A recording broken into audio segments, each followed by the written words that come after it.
Good morning. It is 9:08 on Super Talk 99.7 WTN. Hey, how are you? I'm Chris Hand. Mason Fleming producing, Joan Jones in the newsroom. We got a squad. You guys are the most important part of that. On the phone lines and the Members Nutrition text line, 615-737-9986. We want you to join us out September 10th. We got a week. 1 week until the debate. It's gonna be so cool. Oh, I can't wait. I'm excited. So myself, Dan, Matt, and Brian, we're all going to be at Scoreboard Cedar Creek in Mount Juliet. We're going to watch the next presidential debate together. Everything starts at 3 o'clock. Brian's doing the whole drive out there live. And then the rest of the crew's showing up, and we're going to watch Trump take on Harris in the second presidential debate. I know it's like technically the second, but it's the first, right? It's the first. Yeah, we reset the score. Yeah, it's the first and unfortunately probably the only one because Kamala will get beat down so bad. Jeez. It's a smackdown. We talked about armored MMA a couple weeks ago. Yes. I can see the headlines now. Trump assaults woman on national TV. It's going to be a mess. But we want to watch it with you. We're here for it. This is one of the funnest things that we do. Live debate watch parties. They don't happen often. Take advantage of them while they're here. This is what everybody's going to be watching, so join us in Mount Juliet as we return to Scoreboard Cedar Creek. Details are online, 997WTN.com. You don't really need the details, just show up. Yeah, we want to see you. We feel like we gave you the meat and potatoes of the details. Yeah. We'll be there. Brian's doing a show live. Come watch the debate. Scoreboard Cedar Creek in Mount Juliet. Yeah, the only piece we're missing is you. That's it. That's all we're missing. I was doing research last night, and I see Donald Trump is opening up leads over Kamala Harris. He's got some leads. ABC Ipsos put out a poll, and it shows that Trump has a 5-point lead over Kamala among men.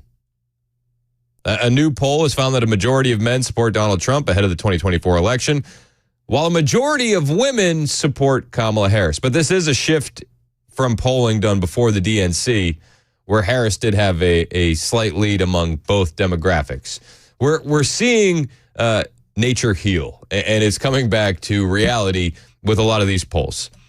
And it's not hard to see why when you see what's happening across the country. You know, you look to places like Aurora where gangs are taking over apartment complexes, and then you look to the southern border where Kamala Harris was supposed to be in charge, and nothing's getting done.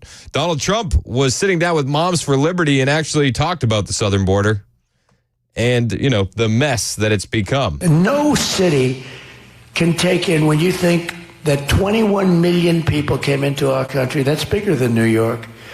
21 million people came into our country. No country can take that. Nobody can withstand that. It's going to bring us down. Yeah, I don't know if 21 million is the right number. Personally, I think it's a lot higher. And I look at these polls, and I don't know if it's accurate when they say women are overwhelmingly supporting Kamala. Because how could you? How could you? When you hear the stories of Lake and Riley and Rachel Marin and Jocelyn Nungary, when you see what's happening at these Aurora, Colorado apartment complexes, how could you support the Democrats at this point? Yet Democrats are still trying to gaslight us and make us seem like that's the way it's going. Mark Cuban, Dallas Mavericks owner, he tried to run a Trump versus Harris poll on Twitter, and 68.9% of those voting went for Trump. I actually think that's probably far more accurate of how America feels. 68.9 to 31.1. That feels more authentic to me.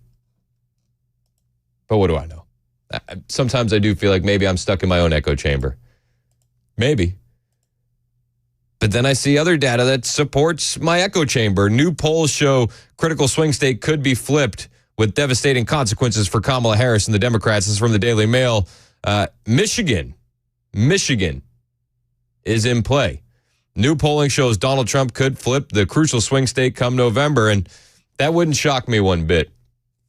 One of the largest Democrat voting blocks in Michigan happens to be Arab American. And if you've seen the far left radicals that are protesting at the DNC, they seem to have something in common. They're Arab Americans, pro-Hamas, anti-Israel. And this radical left portion of the base doesn't buy into what Kamala Harris is selling. Not one bit. And, the rest of us look at what's happening with Kamala Harris and the Democrats, and they go, these people are running our country. Donald Trump alluded to this as well during his Moms for Liberty chat. We have the dumbest people in history running our country. Okay? The dumbest in history. And we have to get these people. So we brought it back at all. But what's happening to our country is being poisoned. And your schools and your children are suffering greatly because they're going into the classrooms, they're taking the seats, and they don't even speak English. It's crazy. And we have our people that aren't going into a classroom. We have students that were there last year. They're not allowed into the school this year. They're not allowed. It's crazy. We have our veterans sleeping on the streets, and we have illegal immigrants coming into our country living in luxury hotels above where the veterans are.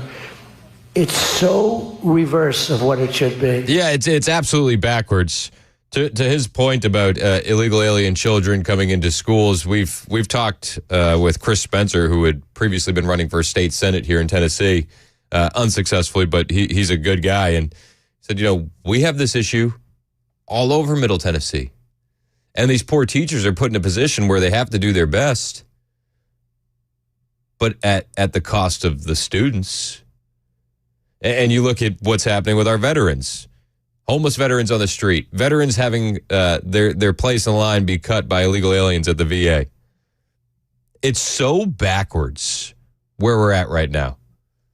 So I look at some of these polls and it's like, oh, Donald Trump is down with women. Kamala Harris is up. It's like, how are they watching what we're watching?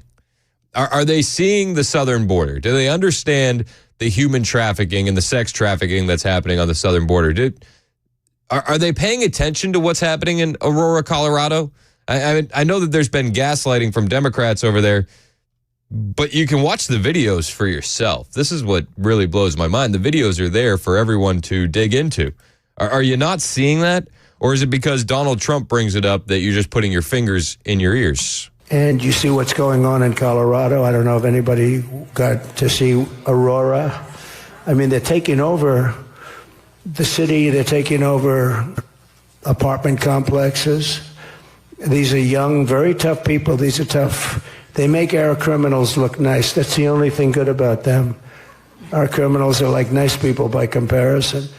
And if you saw the Colorado thing, and this is happening all over, just not Colorado, but the Colorado thing caught the imagination because there were many of them with the biggest weapons that you've ever seen.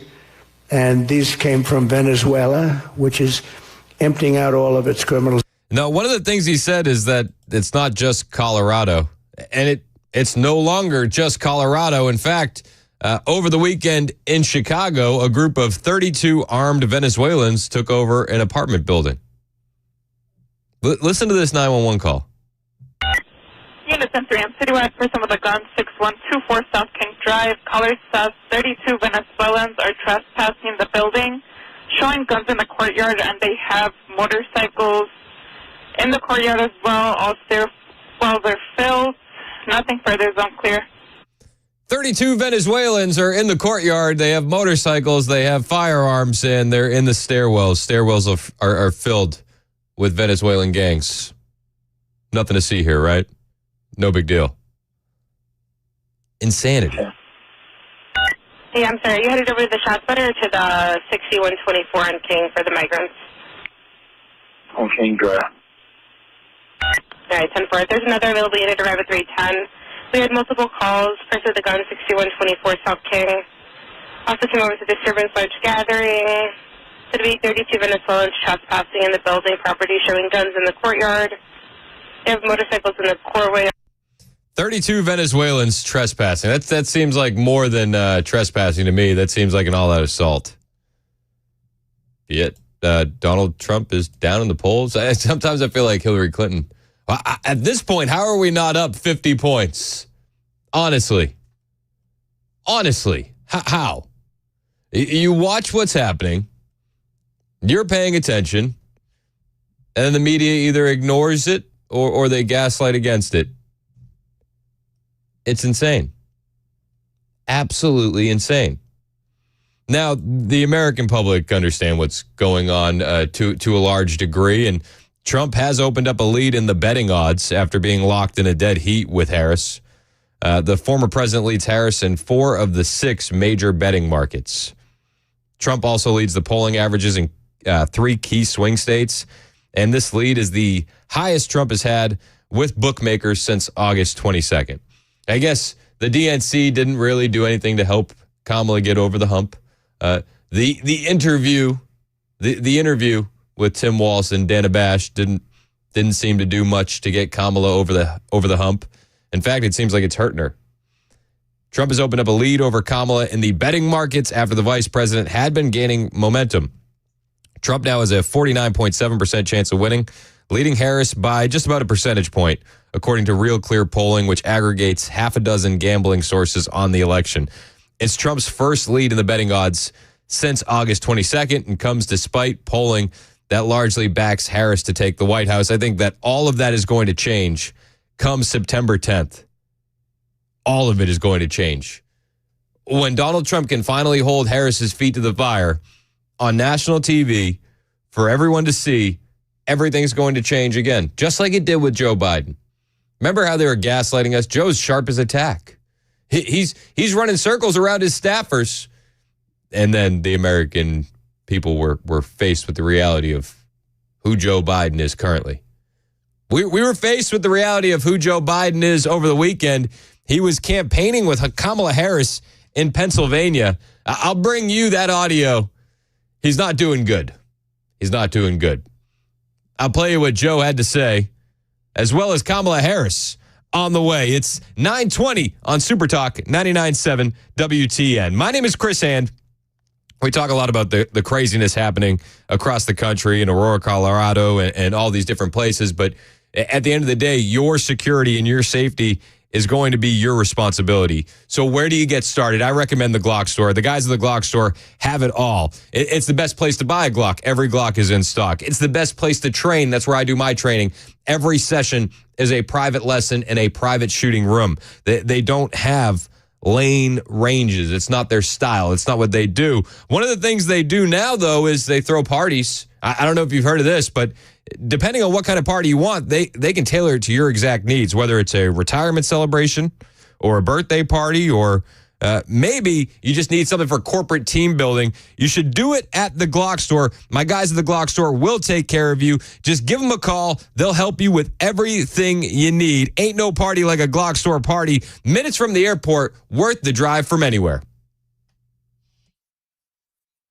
The guaranteed offer is the easiest way to sell your home. It's really simple. We bring you an all-cash offer. You close in as little as 21 days. No home inspections, no lock boxes, no open houses. Go to markspain.com to get a guaranteed offer and start packing.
Hey, what's up, guys? This is Matt Murphy for Members Nutrition. I want to tell you about the Members Nutrition difference, and I want to encourage you to go over to the Members Nutrition website. Number one, they believe at Members Nutrition that they can sell vitamins and supplements at a lower cost point, and they're doing it every single day at membersnutrition.com. Number two, they want to make these products right here in the United States of America, not from some overseas company, and they do that every single day. I encourage you to go to membersnutrition.com. You'll get 50% off your purchase price at checkout. You don't have to put in any codes. Just go to membersnutrition.com. Once again, membersnutrition.com.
Up ahead here on WTN, Tennessee shows some resilience in the face of bad economic numbers. Also, Israel's prime minister has some cutting words for President Joe Biden. Those stories coming up at 9:30 on Super Talk 99.7 WTN. Thank you, Joan. It's 9:26 on Super Talk 99.7 WTN. I'm Chris Hand. I do want to get to this audio from the Harris-Biden rally in Pennsylvania. But first, Steve in Sparta wants to talk about the illegal aliens in Aurora, Colorado. What's up, Steve? You're on Super Talk. Steve. Yo, Steve. Hello. What's up, man? I'm sorry. Pardon my sound effect. The Aurora apartment situation, if these folks want to talk about gun control and put any I don't know, vinegar behind it, they need to go over to the Aurora apartments and find out how many of those guns are registered properly, how many are stolen. They have a lot of leverage they could do right now if they had the testicle fortitude to do it. I'll just sit back and listen for your reply. Yeah, no, I think you're absolutely right. If they had the spine, they could have fixed that situation before it devolved into what we're seeing now. And the fact that they haven't is actually emboldening other Venezuelan gang members to do some of the same, like you're seeing in Chicago.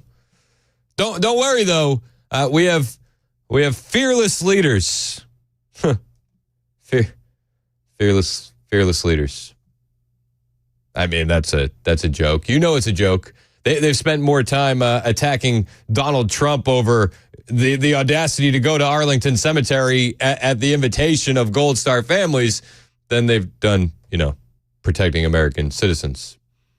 Biden and Harris were rallying together in Pennsylvania just yesterday. That's what friends do. Let me just say it means so much to be with a true friend, the Vice President and the next great President of the United States of America, Kamala Harris. I will say this. It seemed like Biden's drug cocktail producer, he's phoning it in. He's phoning it in with Joe Biden. Biden seemed like a mess pretty much the entire time that he was on stage with Kamala Harris. I mean, it almost sounds like, oh, he's not running for another election? Cool, I don't have to worry about this anymore. No longer be the manufacturing capital of the world. Where the hell is that written?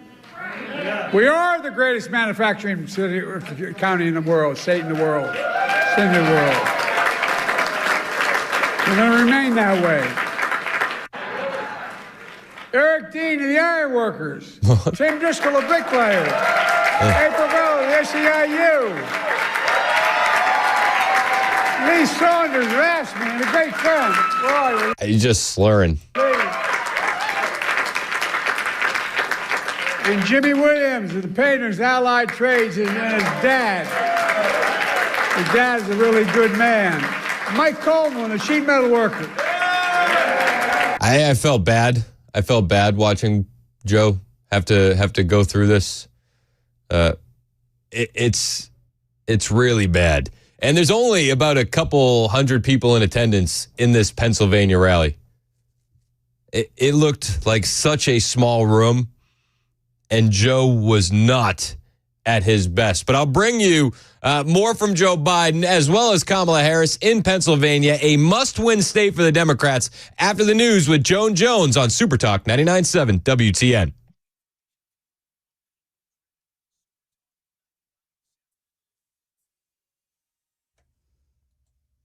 Good morning, 9:30 now, and I'm Joan Jones with your top stories. What a day. We've got 85 degrees and partial sunshine, and your forecast coming up in just a couple of minutes. Israel's prime minister is firing back after President Joe Biden said on Monday that he doesn't think enough is being done to secure a hostage deal between Israel and Hamas. Benjamin Netanyahu says Hamas has been playing games with negotiations. We say yes, they say no all the time, but they also murdered these people. And now we need maximum pressure on Hamas. I don't believe that either President Biden or anyone serious about achieving peace and achieving the release would seriously ask Israel to make these concessions. We've already made them. Hamas has to make the concession. Biden's remarks came after Hamas murdered 6 hostages, including one American Israeli, just before they were to be rescued. It has been 6 weeks since President Biden dropped out of the race.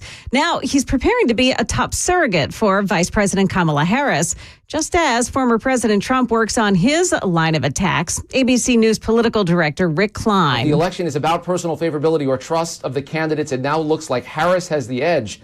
But if it's about the most salient issues for voters, including those pocketbook issues and questions around public safety, it remains advantage Trump. Jobless numbers for the nation show that hiring fell and unemployment rose in July, the most recent numbers available. But the Nashville unemployment rate is staying at the lowest among major metropolitan areas. That's according to the U.S. Bureau of Labor Statistics. The numbers are a testament to the growing numbers of people moving to the Nashville or Middle Tennessee area. Stocks started off lower this morning, and still they are down. In fact, they're pretty far down as well. The Dow Jones Industrials are minus 501 right now. S&P 500 index is minus 48 to make that 78 points, and the NASDAQ has fallen 338. We'll keep an eye on it. That's the latest news. Weather's next. I'm Joan Jones, WTN News. Thank you, Joan. It's 9:32 on Super Talk 99.7 WTN. My name's Chris Hand, here to tell you about one of my favorite new sponsors, Kingdom Fence Company. They want to let their fence tell the story of your land. No matter what kind of fence you need to keep pets in, keep kids safe, chain link, privacy, vinyl, aluminum, dog fence, pool fence, board fence, stacked fence. They got it all. Just call my friends at Kingdom Fence Company, 615-390-5891. That's 615-390-5891. Online at kingdomfencecompanyllc.com. Hey, it's Dan Mandis, and I am so glad that California Closets has fixed my closet catastrophe. After exact measuring and planning, they came over and got to work. Yeah, once it was all plotted out on their 3D CAD system, the pieces are measured, cut, and precisely installed into my space. It was clean, fast, and professional, and above all, my new closets look and function great. Now, this was my dormer, and now this is my new dormer thanks to California Closets. Look at all of this added space for shirts and shoes, you name it, and it is cut so precisely, simply amazing. And my old closet that has now been reborn as the ultimate in style and functionability, making the best use of the space that I had. They can work on just about anything: bedrooms, garages, home offices, closets, pantries, and so much more. Find them online, CaliforniaClosets.com, and see what they can do for you. You can schedule a free design consultation. Mention my name, CaliforniaClosets.com.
By the way, remember all the talk, Biden got elected and he's going to do a planned economy. We're going to collapse and there's going to be all this caving in. Interest rates are going to go through the ceiling. Come on, man. That's exactly what happened. That was Biden yesterday in Pennsylvania. They were holding a rally, Kamala, Joe, and I don't know. Is this deflection or he just doesn't know?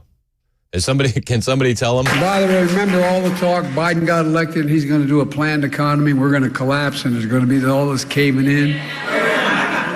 Interest rates are going to go through the ceiling. Yeah, that's exactly what happened.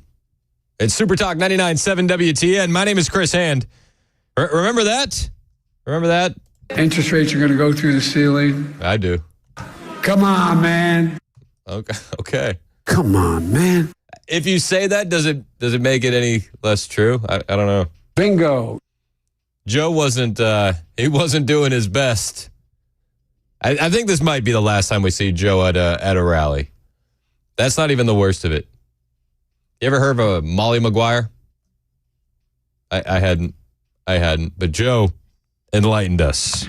I remember when my great-grandfather was only the second Catholic elected statewide to the state Senate here in Pennsylvania. And I remember they talked about when they're running against him in 1906, they said, guess what? They said, he's a Molly Maguire. You know what a Molly Maguire was? I don't. Anybody? Well, those of you who don't, a Molly Maguire, back in the old days, when we Irish and the Catholics came, and then the Poles and others that were Catholic, when they came to the United States of America in the beginning of the 1840s, and late 1840s, they made their way down into Pennsylvania. A lot of them, and there's a tier in the coal mines. Those guys who got there last ended up being the last people in the coal mines. If you got there last, you ended up being the last one in the coal mines? I really don't know what he said at the end of that sentence. I don't think he knows what he said either. No, that's fair. But a lot of the English owned the coal mines. And what they did was they really beat the hell out of the mostly Catholic population that was in the mines. Not a joke. Oh. Not a joke. But there was a group that called the Molly Maguires. And the Molly Maguires, if they find out the foreman who was taking advantage of an individual, and they'd literally kill him. Not a joke. And they'd bring his body up and put him on the doorstep of his family. Kind of crude. But I got to admit, they accused my great-grandfather of being a Molly. He wasn't. But we were so damn disappointed. That's a joke. That's a joke. Look. So he was disappointed his grandfather wasn't murdering people and dropping them on the doorsteps for their families. Yeah, I think this is going to be the last time that Joe's on the campaign trail. Couldn't blame him. Couldn't blame him if it was. Also, that wasn't the craziest thing he said. The first decision I made to nominate his nominee in 2020 was selecting her as my vice president. By the way, it was the single best decision I made as president of the United States of America. Yeah, he says as he's standing next to the woman that has stabbed him in the back via a coup. Okay. I've watched it when all the experts, foreign and domestic policy, would give us advice. Then we'd sit alone in a room, and she has a backbone like a ramrod. And she has the moral compass of a saint. This woman knows what she's doing. She has a moral compass of a saint. The moral compass of a saint. This. Oh. I would check in with Willie Brown's wife about Kamala Harris's moral compass of a saint. It's interesting. That's a take. That's certainly a take. The moral compass of a saint. All right, let's hear from the saint as she's live in Pennsylvania during Labor Day, and she wants everybody to know that the history will show the truth on Joe Biden. Biden can be quite impatient, and that's a good thing for that kind of leader. Quite impatient. And I say to all of the friends here, the press that's in the room, history will show what we here know. Joe Biden has been one of the most transformative presidents in the United States that we have ever witnessed. Yeah, it's been transformative. It certainly has. It's transformed the middle class into not as strong as it once was, as people are paying for groceries with credit cards. It's been transformative. You know, Joe Biden had the line about interest rates. They said interest rates would go up. Come on, guys. Interest rates are going to go through the ceiling. Come on, man. Yeah, well, they did. They went through the ceiling. It's transformative, all right. It has certainly been transformative. The border's been transformed. We're wide open now. Wide open. Gangs are taking over apartment complexes in Aurora, Colorado. They're trying to take over apartment complexes in Chicago. It's transformative. It's crazy that they'll go out there and just gaslight people. Oh, history will show how transformative he's been. Well, the courts will handle that, and we will handle November. Oh, yeah, somebody yelled out, put Trump in jail. Oh, the courts will handle that. We'll handle November. I think that she should not get ahead of herself. She needs to worry about September 10th first. And then she said the thing that she always says. We have dreams. We can see what is possible, unburdened by what has been. Yeah. This is Kamala Harris for you. This is her rallies. We're going to be unburdened. She also is full America first now. As they're looking at their own internal polling numbers, I'm sure that they understand how unpopular she is. So she does things like lift Trump policies, whether it's tax on tips or build the wall. Now she's very America first when it comes to a major company by the name of U.S. Steel. The president mentioned it. U.S. Steel is an historic American company, and it is vital for our nation to maintain strong American steel companies, and I couldn't agree more with President Biden. U.S. Steel should remain American-owned and American-operated. And I will always have the back of America's steelworkers. Oh, yeah, she will. Do you believe her? I don't.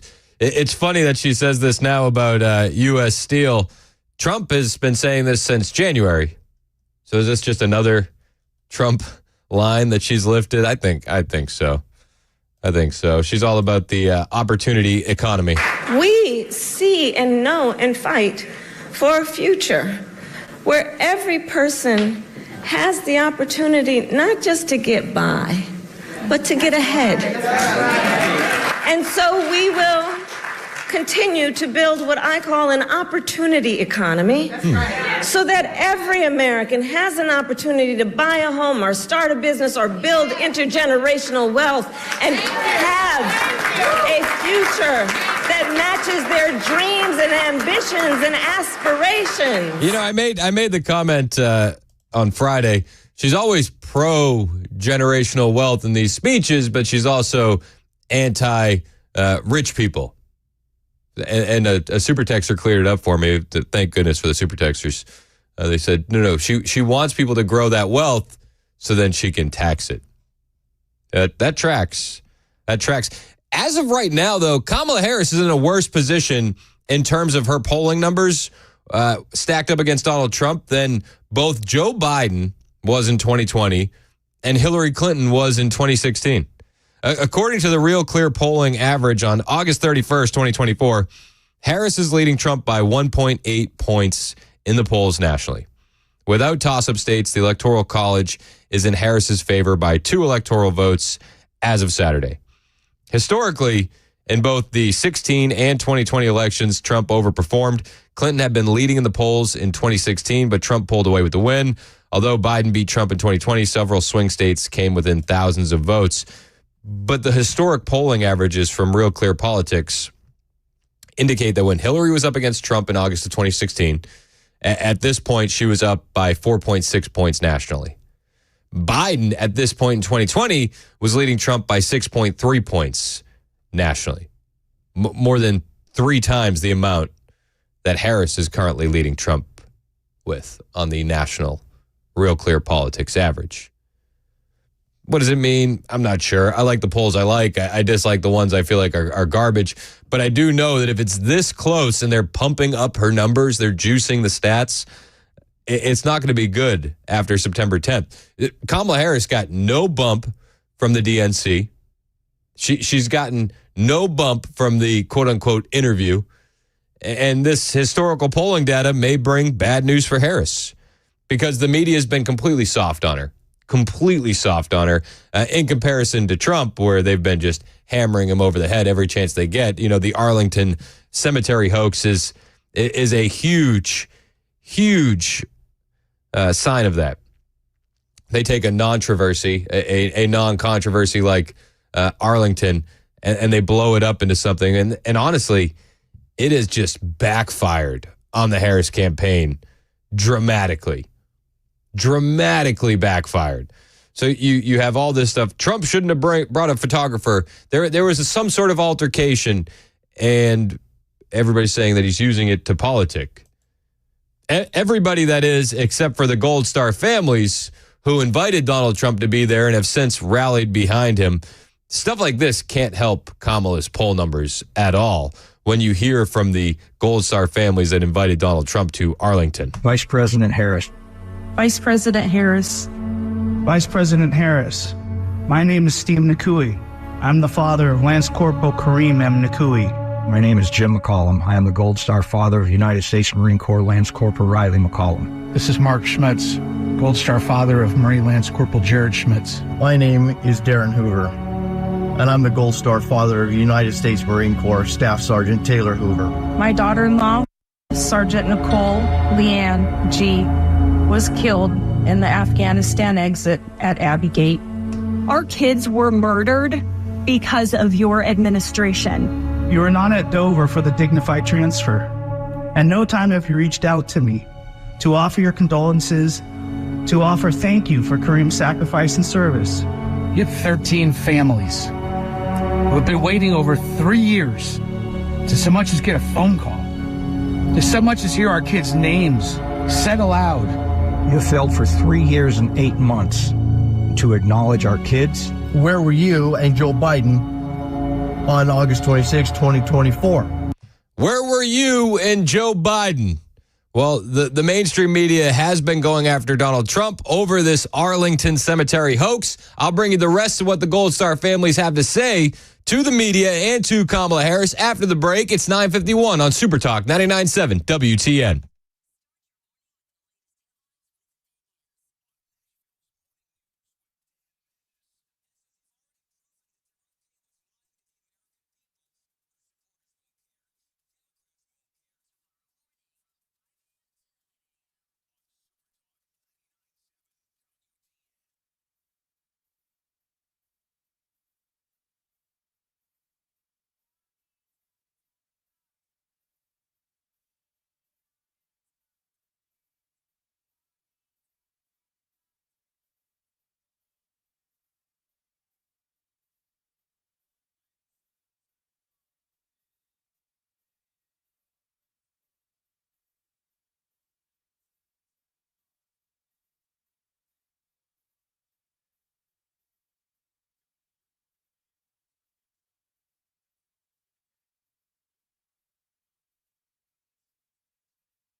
Up ahead here on Super Talk 99.7, Hamas releases a disturbing video. And is Southwest Airlines about to come in for a hard landing? We've got those stories coming up at 10 o'clock on Super Talk 99.7 WTN. Thank you, Joan Jones. It's 9:58 on Super Talk 99.7 WTN. My name is Chris Hand. So a couple days ago, Kamala Harris released a statement on the Arlington National Cemetery controversy. You know, Donald Trump having the audacity to go at the invitation from Gold Star families and spend some time with them and, you know, have a somber occasion where you're celebrating the life of these people. How dare he? How dare he? Kamala Harris put on Twitter, as vice president, I've had the privilege of visiting Arlington National Cemetery several times. It is a solemn place, a place where we come together to honor American heroes who have made the ultimate sacrifice in service of this nation. It is not a place for politics. And yet, as we reported this week, Donald Trump's team chose to film a video there, resulting in an altercation with cemetery staff. Let me be clear. The former president disrespected sacred ground, all for the sake of a political stunt. This is nothing new from Donald Trump. This is a man who has called our fallen service members suckers and losers and disparaged Medal of Honor recipients. She's pushing all the hoaxes. A man who during a previous visit to the cemetery reportedly said of fallen service members, I don't get it. What was in it for them? This is a man who is unable to comprehend anything other than service to himself. If there is one thing on which we as Americans can all agree, it is that our veterans, military families, and service members should be honored, never disparaged, and treated with nothing less than our highest respect and gratitude. It is my belief that someone who cannot meet this simple, sacred duty should never again stand behind the seal of the President of the United States of America. I will always honor the service and sacrifice of all of America's fallen heroes who made the ultimate sacrifice on behalf of our beloved nation and our cherished freedoms. I mourn them and salute them, and I will never politicize them. You know, it's funny. She puts out this long statement, but the families say, we don't even get our phone calls returned by Kamala Harris. Who's using this opportunity to politic? It looks like it's the left. And I'll bring you the message from those Gold Star families after Top of the Hour News with Joan Jones on Super Talk 99.7 WTN.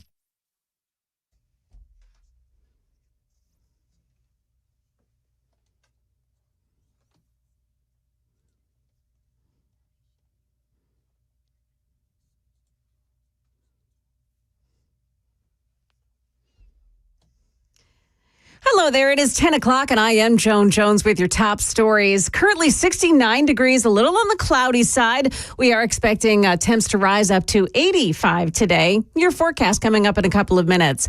We're getting back to normal on the roads now after an exceptionally tough commute for a lot of folks. The biggest problem was on I-40 right at I-24 where a car overturned, that driver escaping on foot.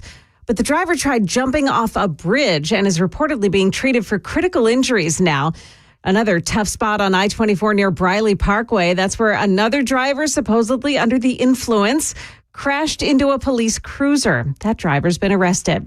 A motorcycle driver is dead after a crash in Clarksville. Police say this one happened just before 8:30 last night. The motorcyclist slammed into the Midtown Inn sign on Craft Street. He was pronounced dead at the scene. We're learning today that Hamas has released disturbing propaganda footage of the 6 hostages who were executed just before being rescued in Israel over the weekend. One of them, 23-year-old Hirsch Goldberg Poland, an Israeli-American citizen who was abducted from that music festival on October 7th. Now, in this video released yesterday, Poland said that he was missing part of an arm after a grenade attack. He was laid to rest in Israel yesterday. A couple of Marines on shore leave were attacked by a mob in Turkey. ABC's Matt Seiler has that. Video of the incident shows a mob restraining the plainclothed servicemen, shoving a white sack over one of their heads. Another serviceman runs in to defend his comrade and is himself grabbed. Authorities say 15 people were arrested after the incident, the suspects belonging to the Turkish Youth Union, an anti-American group that says it attacked in protest of the war in Gaza. Matt Seiler, ABC News, The Pentagon. A battle could be brewing for control of one of the nation's biggest airlines. ABC's Jim Ryan is in Dallas, hometown to Southwest. The hedge fund Elliott Investment Management now holds 10% of Southwest Airlines common stock, according to Reuters. That investor group previously has demanded the ouster of the carrier's CEO and its executive chairman. 10% is the threshold that's needed to call an emergency shareholders meeting. CEO Robert Jordan has promised to fight the calls for his removal. It was Elliott Investment that pushed Southwest to drop its open seating policy. Well, stocks are struggling to gain ground in this first day of trading. An early morning reading of manufacturing has showed signs of weakness, reigniting concerns about the U.S. economy. Dow Jones Industrial's currently down 449. The S&P is down 81 points, and the Nasdaq has fallen 410. That's the latest news. Weather's next. I'm Joan Jones, WTN News. The guaranteed offer is the easiest way to sell your home. It's really simple. We bring you an all-cash offer. You close in as little as 21 days. No home inspections, no lock boxes, no open houses. Go to markspain.com to get a guaranteed offer and start packing.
.10:06 on Super Talk 99.7 WTN. My name is Chris Hand. September 10th, 1 week away, we're going to have an amazing debate party. Trump v. Harris. We're doing it live at Scoreboard, Cedar Creek in Mount Juliet. We want you there. Brian Wilson's going to be doing his whole show live starting at 3 o'clock. And then myself, Murphy, Mandis, the whole squad are going to be there to watch the presidential debate with you. Everybody's going to be talking about it. We want to do it with you live. So meet us at Scoreboard in Cedar Creek. We were talking about Kamala Harris, this statement that she released about how Donald Trump went to Arlington Cemetery to politic, and it's not a place for politics. And then she immediately turns it into a political hit job about why Donald Trump should never be president of the United States because he does things like this. And she really stepped in it, honestly, because after she's released this statement, pretty much all the Gold Star families who Donald Trump met with and visited with that day in Arlington came to his defense, and it sounded like this. Vice President Harris, Vice President Harris. Vice President Harris, my name is Steve Nakui. I'm the father of Lance Corporal Kareem M. Nakui. My name is Jim McCollum. I am the Gold Star father of United States Marine Corps Lance Corporal Riley McCollum. This is Mark Schmitz, Gold Star father of Marine Lance Corporal Jared Schmitz. My name is Darren Hoover, and I'm the Gold Star father of United States Marine Corps Staff Sergeant Taylor Hoover. My daughter-in-law, Sergeant Nicole Leanne G., was killed in the Afghanistan exit at Abbey Gate. Our kids were murdered because of your administration. You were not at Dover for the dignified transfer. And no time have you reached out to me to offer your condolences, to offer thank you for Kareem's sacrifice and service. You have 13 families who have been waiting over 3 years to so much as get a phone call, to so much as hear our kids' names said aloud. You failed for 3 years and 8 months to acknowledge our kids. Where were you and Joe Biden on August 26, 2024? Nowhere near Arlington Cemetery. You couldn't be bothered to be with us or even say our kids' names, just as you have done for the last 3 years.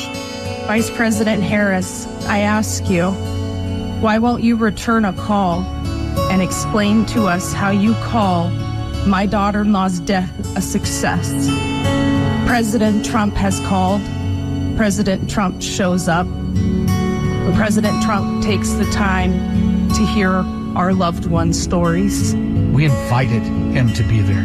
These are the only memories we get to make with our son, and it is you who is playing politics and trying to detract from our memories made that day. President Trump has been there for us. He's been a rock for us. He showed compassion for us, and he showed he truly cares for the families that truly do know what the ultimate sacrifice really is. That was a compilation of all the Gold Star families that have been releasing videos in defense of President Trump and his Arlington National Cemetery visit. And I imagine that this story is going to quickly disappear. The mainstream media will run away from it as fast as they can. Another story that they tried to memory hole but is becoming breaking news this morning.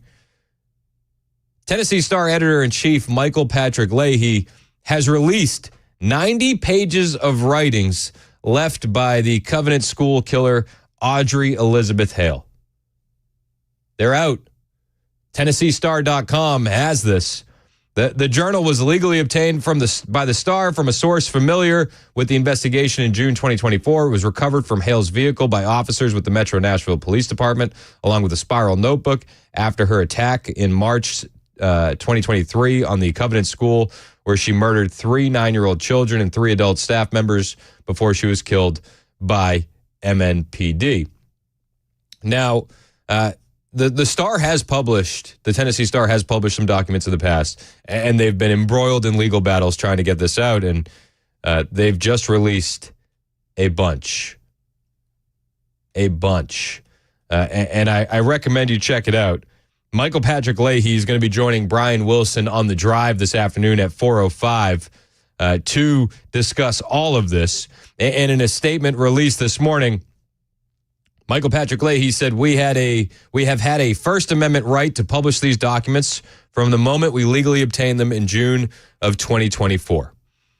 This is his statement. We legally obtained this journal, which we refer to as the Covenant Killers 2023 Journal, to distinguish it from the many journals written by Hale prior to 2023.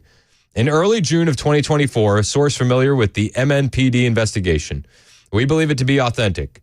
In addition to our belief, the journal was confirmed as authentic in a court by a Metro Nashville government lawyer in attendance at a June 2024 court hearing and in a court filing submitted on June 14, 2024 by MNPD Lieutenant Alfredo Alivedo. On April 24, 2023, in compliance with the Tennessee Public Records Act, we formally requested of MNPD, a department within the Metro Nashville-Davidson County government, that they release all of the writings of Audrey Elizabeth Hale they had obtained as part of their investigation into the March 27, 2023 murders. Metro Nashville government denied that request one day later on April 25th, 2023.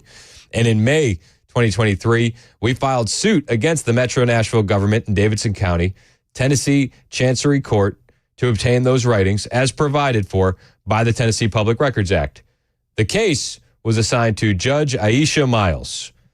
In this matter, we are represented by America First Legal and their outstanding local counsel, Nick Brady. In May 2023, MNPD provided Judge Miles with all of Hale's writings obtained throughout their investigation for her in-camera review. On July 4th, 2024, Judge Miles released her decision in the case, which was to deny our request on 2 grounds. 1, MNPD's assertion that they were conducting an ongoing investigation into the murders, and a statutory exception to the Tennessee Public Records Act, which would have allowed for our request, and 2, the assertion of ownership of Hale's writings and a subsequent copyright claim stemming from that purported ownership by an intervening group created a non-statutory exception to the Tennessee Public Records Act. On July 31st, 2024, we appealed the trial court's ruling to the Tennessee Court of Appeals. We expect to win our appeal. That was their initial statement. In his statement, Leahy explained how the actions had a chilling effect on First Amendment rights. On June 10th, 2024, just 5 days after we began publishing articles based on the Covenant Killers 2023 journal, Judge Miles issued a show cause hearing order to me, requiring me to show up in her courtroom on June 17th, 2024, and explain to her why I should not be held in contempt of court for violating a court order. This was a surprising development, given that I had never violated any court order in this case, and that the judge never produced the court order upon which the show cause hearing order was based. When I appeared in court on June 17, 2024, Judge Miles changed the purpose of the hearing, claiming it was for her to determine the landscape of the case. We all remember that. It was documented in detail here on WTN with all the guys. And again, refused to identify my counsel, the court order she thought I might be violating. Judge Miles ended that hearing by stating that she would take under consideration both her final ruling and whether or not she would appoint a special prosecutor to investigate and prosecute me for contempt of court, even though there is absolutely no evidence before the court that I've done anything that could be considered contempt of court.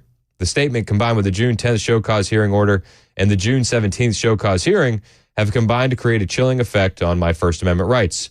While Judge Miles issued her final ruling on the case itself on July 4th, 2024, she has provided no information as to whether she intends to appoint a special counsel to investigate me. This sword of Damocles has been held over my head by Judge Miles since June 17, 2024, and we have held off on publishing the journal in part until our legal defense financial resources have reached a sufficient level that I can hire counsel to represent me in the event Judge Miles seeks to resurrect this false claim against me. Our legal defense financial resources have just recently reached that level of sufficiency, and I am pleased to announce that we are once again ably represented by Daniel Hurwitz on the limited issue in which he represented us at the June 17th show cause hearing. So they got their funds up, and now they're releasing quite a bit of the journal from Audrey Hale, which was left in her vehicle and seized by Metro Nashville police in March of 2023. Again, this has been legally obtained by the Star. Legally obtained. And I'll quote from the Star's article. In various entries that referenced her mental health, Hale confirmed her desire to transition genders, revealed a purported autism diagnosis, claimed she was not bipolar, and wrote that she once had called a phone number associated with a suicide prevention helpline 5 times in one day. Hale also referenced her therapist in a possible allusion to her status as a 22-year-old mental health patient at Vanderbilt University Medical Center, where police documents obtained by the Star reveal she twice was evaluated for commitment. In other entries, Hale wrote extensively about her gender identity, including a 3-page entry the killer titled My Imaginary Penis, in which she wrote about expressing sexual fantasies with stuffed animals. I can pretend to be them and do the things boys do. Experience myself as a boy, as Tony, wrote Hale, adding that she became engrossed in the activities and lost track of time. This journal is a little bit dark, messed up. God, I am such a pervert, she wrote. I waste too much time in my fantasies. Hale wrote various entries about the attack she planned at the Covenant School, revealing she considered several dates before settling on March 27th. Though the journal offers scant evidence of a political ideology or motive for the attack, Hale wrote a political rant in an entry dated 1 month prior when she complained the United States fails to respect the rights of disabled people, gun owners, and transgender people. So now, because of you, I wish death on myself because of the pure hatred of my female gender. With no rights, anyone's country is a bleep dictatorship. Hale also confirmed in various entries that she had been considering attacking the Covenant School for some time. In her final journal entry, which Hale appears to have written the morning of her attack, she wrote, "There were several times I could have been caught, especially back in the summer of 2021." We've gone over that line a couple times. There were several times I could have been caught, especially back in the summer of 2021. I think we need to dig in more on those several times she could have been caught and where the failures were there. But in her final journal entry, she wrote, "There were several times I could have been caught, especially back in the summer of 2021. In another entry, she wrote, "For 5 years I planned to die." And other journals found the killer's home reportedly suggest she began contemplating an attack as a middle school student. As a middle school student. There's a long time where adults in this girl's life could have intervened and helped and didn't, it appears. The Tennessee Star is releasing this today.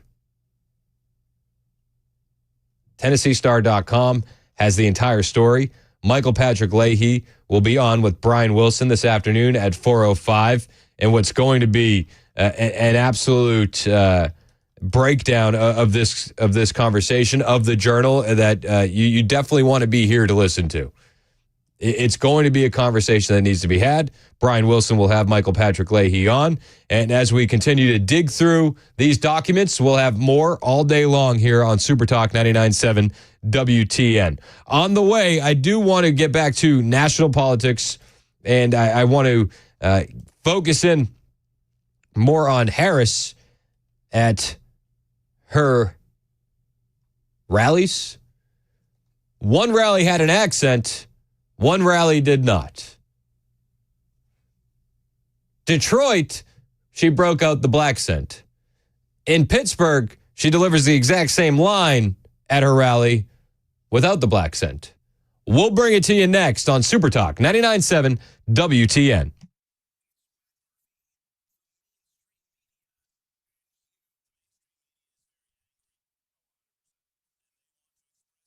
Hey, what's up, guys? This is Matt Murphy for Members Nutrition. I want to tell you about the Members Nutrition difference, and I want to encourage you to go over to the Members Nutrition website. Number one, they believe at Members Nutrition that they can sell vitamins and supplements at a lower cost point, and they're doing it every single day at membersnutrition.com. Number two, they want to make these products right here in the United States of America, not from some overseas company, and they do that every single day. I encourage you to go to membersnutrition.com. You'll get 50% off your purchase price at checkout. You don't have to put in any codes. Just go to membersnutrition.com. Once again, membersnutrition.com.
1024 on Super Talk 99.7 WTN. My name is Chris Hand.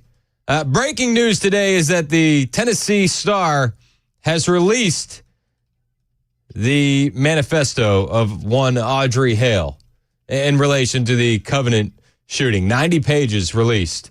I'm digging through it now. It's a little hard to get through because it's just, pictures of the actual writing. It's nothing's broken down into like a Word document. So we're combing through it behind the scenes.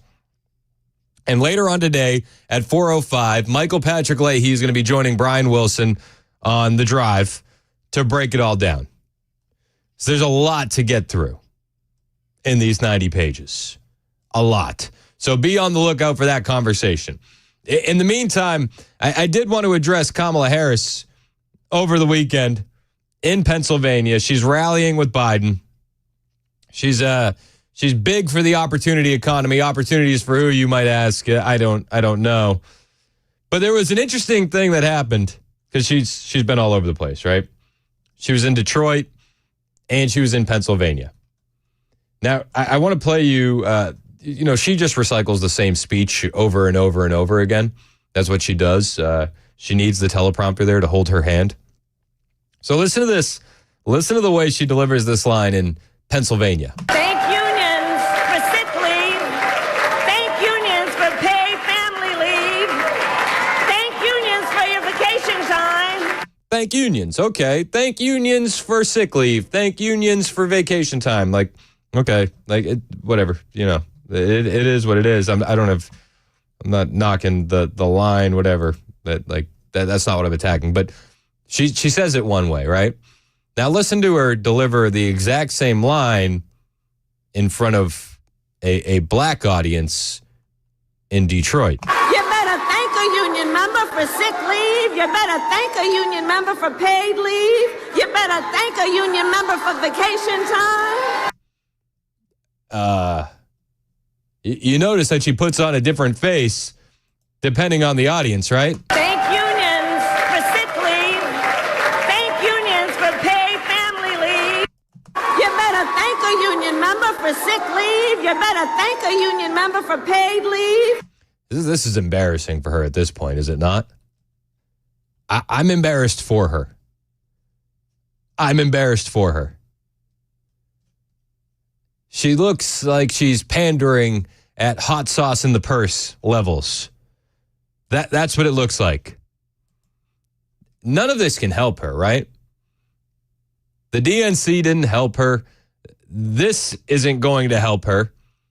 The interview that she did on CNN absolutely didn't help her. In fact, viewers say that Harris looked weak for appearing alongside Tim Walz in the CNN interview. Weak. There was a poll where Daily Mail put out, they asked people that watched to rate her overall performance in a one-word review. One word. And the words that came up were weak, bad, scared, pathetic, incompetent, cautious, and the best one was fine. She did fine. It's not what they were looking for.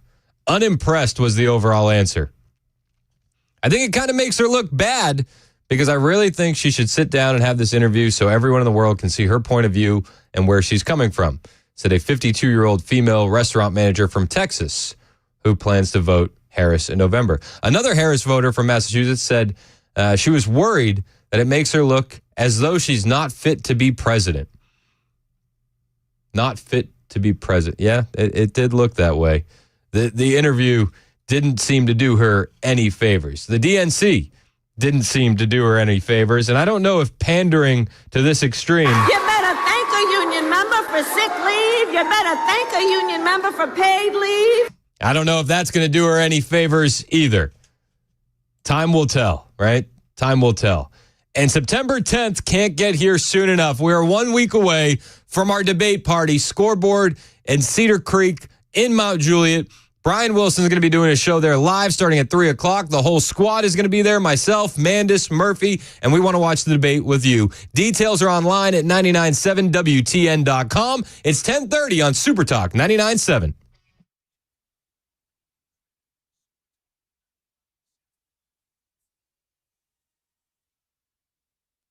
It's 10:30, and I'm Joan Jones with your top stories. Gorgeous sunshine for this afternoon. After these clouds go away, we've got our high temperatures right around 85 degrees. What a morning for commuters trying to get to work. Huge delays on I-40 after a rollover crash in downtown near I-24. Now, the driver there managed to run away from the crash, but was critically injured when trying to jump from a bridge barrier. And then on I-24 near Briley Parkway, another driver steered his car right into the back of a police cruiser. That driver was arrested and charged with DUI.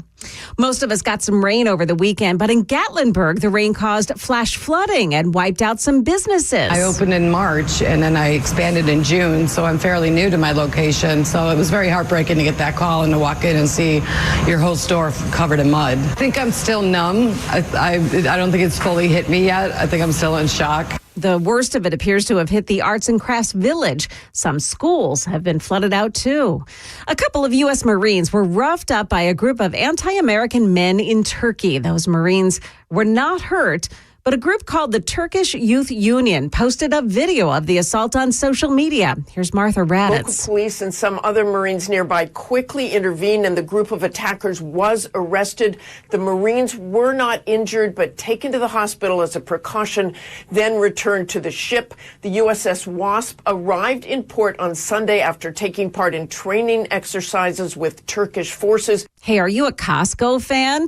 It's going to cost more to be a member now. Costco raising membership prices for the first time in 7 years yesterday.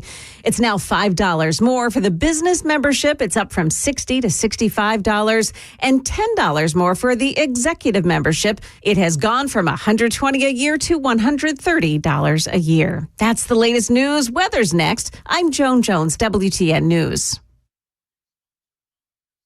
Hey, it's Dan Mandis, and I am so glad that California Closets has fixed my closet catastrophe. After exact measuring and planning, they came over and got to work. Yeah, once it was all plotted out on their 3D CAD system, the pieces are measured, cut, and precisely installed into my space. It was clean, fast, and professional, and above all, my new closets look and function great. Now, this was my dormer, and now this is my new dormer thanks to California Closets. Look at all of this added space for shirts and shoes, you name it, and it is cut so precisely, simply amazing. And my old closet that has now been reborn as the ultimate in style and functionality, making the best use of the space that I had. They can work on just about anything: bedrooms, garages, home offices, closets, pantries, and so much more. Find them online, CaliforniaClosets.com, and see what they can do for you. You can schedule a free design consultation. Mention my name, CaliforniaClosets.com.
10:36 on Super Talk 99.7 WTN. Breaking news today, the Tennessee Star has just released all 90 pages of the Nashville Shooter Manifesto. Never before seen stuff, and we're digging through it here. So it's a lot to get to. It's a lot. Michael Patrick Leahy will be joining the drive with Brian Wilson this afternoon at 4:05. Michael Patrick Leahy, obviously the editor over at the Tennessee Star. And I've downloaded all 90 pages, so I'm digging in. It's a lot to go through. Some things that have jumped out to me, just how dark and disturbing this young girl's existence was. If God won't give me a boy body in heaven, then Jesus is a blank. I can't be happy. I'm meant to die. No brown girls, no love. Brown love is the most beautiful kind. It's disturbing, and I'll just say this. The drawings and the scribbled handwriting makes it all the more disturbing. And you think about the young children that lost their lives, the 3 staff members that lost their lives. It's dark. We're trying to dig through it all here. Behind the scenes, as the day goes on, we're going to be learning a lot more from these 90 pages that they've released over the Tennessee Star. And again, Michael Patrick Leahy will be joining the drive with Brian Wilson at 4:05 this afternoon. 4:05. So definitely set an alarm for that. It's going to be a must listen. I'll be listening for sure. You know, you see pages where right at the top it says, "Being me sucks." I just wonder what took so long to get this girl the help that she needed. Why did it have to come to this? And she was a patient over at Vandy Psych, evaluated for commitment at least twice. How did it get to that point where she was able to go into a school and shoot children without anybody intervening? We're going to learn a lot more this afternoon. We're absolutely going to be learning a lot more. 4:05, Michael Patrick Leahy from the Tennessee Star will be joining Brian Wilson on the drive. Be on the lookout for that. In the meantime, there's been a lot of stuff happening in the news, especially when it comes to foreign policy here with the Biden-Harris regime. Hostages have been murdered. Hostages taken by Hamas have been murdered. Reporters caught up with Mike Waltz while he was on the campaign trail, and they asked him for comment. What's your reaction to the 6 hostages being found dead in Gaza? All right. Thanks, everybody.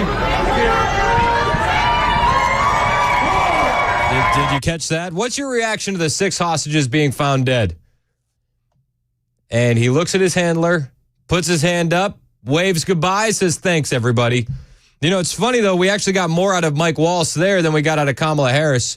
Kamala hopped out of her motorcade and pretended to have headphones on while she ran up the steps of Air Force Two to get away from reporters.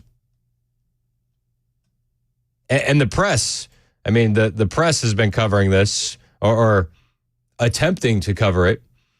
CNN has been slammed for a headline claiming an American hostage in Israel has died. That was their headline. Israeli-American hostage has died. He was murdered by terrorists. He was murdered. And CNN just claimed the terror victim had died, implying that 23-year-old Hirsch Goldberg Paulin had passed away from natural causes, you know, leaving out the part that he was held captive for almost a year and then murdered by terrorists. The headline of that article was written by Alex Stambaugh and Nectar Gann, and it originally read, "Israeli-American hostage has died." What the actual bleep is CNN doing? After CNN was slammed on social media for how they phrased that, the headline was changed to Israeli-American Hirsch Goldberg Paulin among 6 dead hostages discovered in Gaza tunnel. They fixed the headline, but they didn't fix the actual language in the article. The content of the article was not updated. The article still opened by stating Hirsch Goldberg Paulin, an American-Israeli hostage by Hamas in Gaza, has died, his family said Sunday, dealing with fresh heartbreak to the families of captives who fear time is running out for their loved ones seized by militants more than 10 months ago. It's just another biased article from another left-wing rag. This biased article also included casualty numbers from Hamas, which have been called out by the U.S. and the UN as inaccurate. CNN has regularly been accused of bias against Israel, and to say has died instead of was murdered, that tells you everything you need to know about CNN. According to the Hostages Families Forum, Hirsch was the son of John Paulin and Rachel Goldberg. He's an older brother to 2 sisters. He was born in the United States, immigrated with his family to Israel when he was 7. On October 7, 2023, he was at the music festival when the Hamas attack began. His arm was injured when terrorists threw grenades into the shelter where he was hiding. Witnesses report that he managed to apply a tourniquet to himself, and he was last seen being loaded into a truck by Palestinian terrorists. On April 24th, Hamas released a video of Hirsch showing his hand had been amputated. His body, along with the bodies of 5 other hostages, were found in a terror tunnel under the Gazan city of Rafah, which you may remember back in March, Biden and Harris told Israel not to enter that terrorist stronghold. Harris threatened consequences if IDF entered the city. Consequences.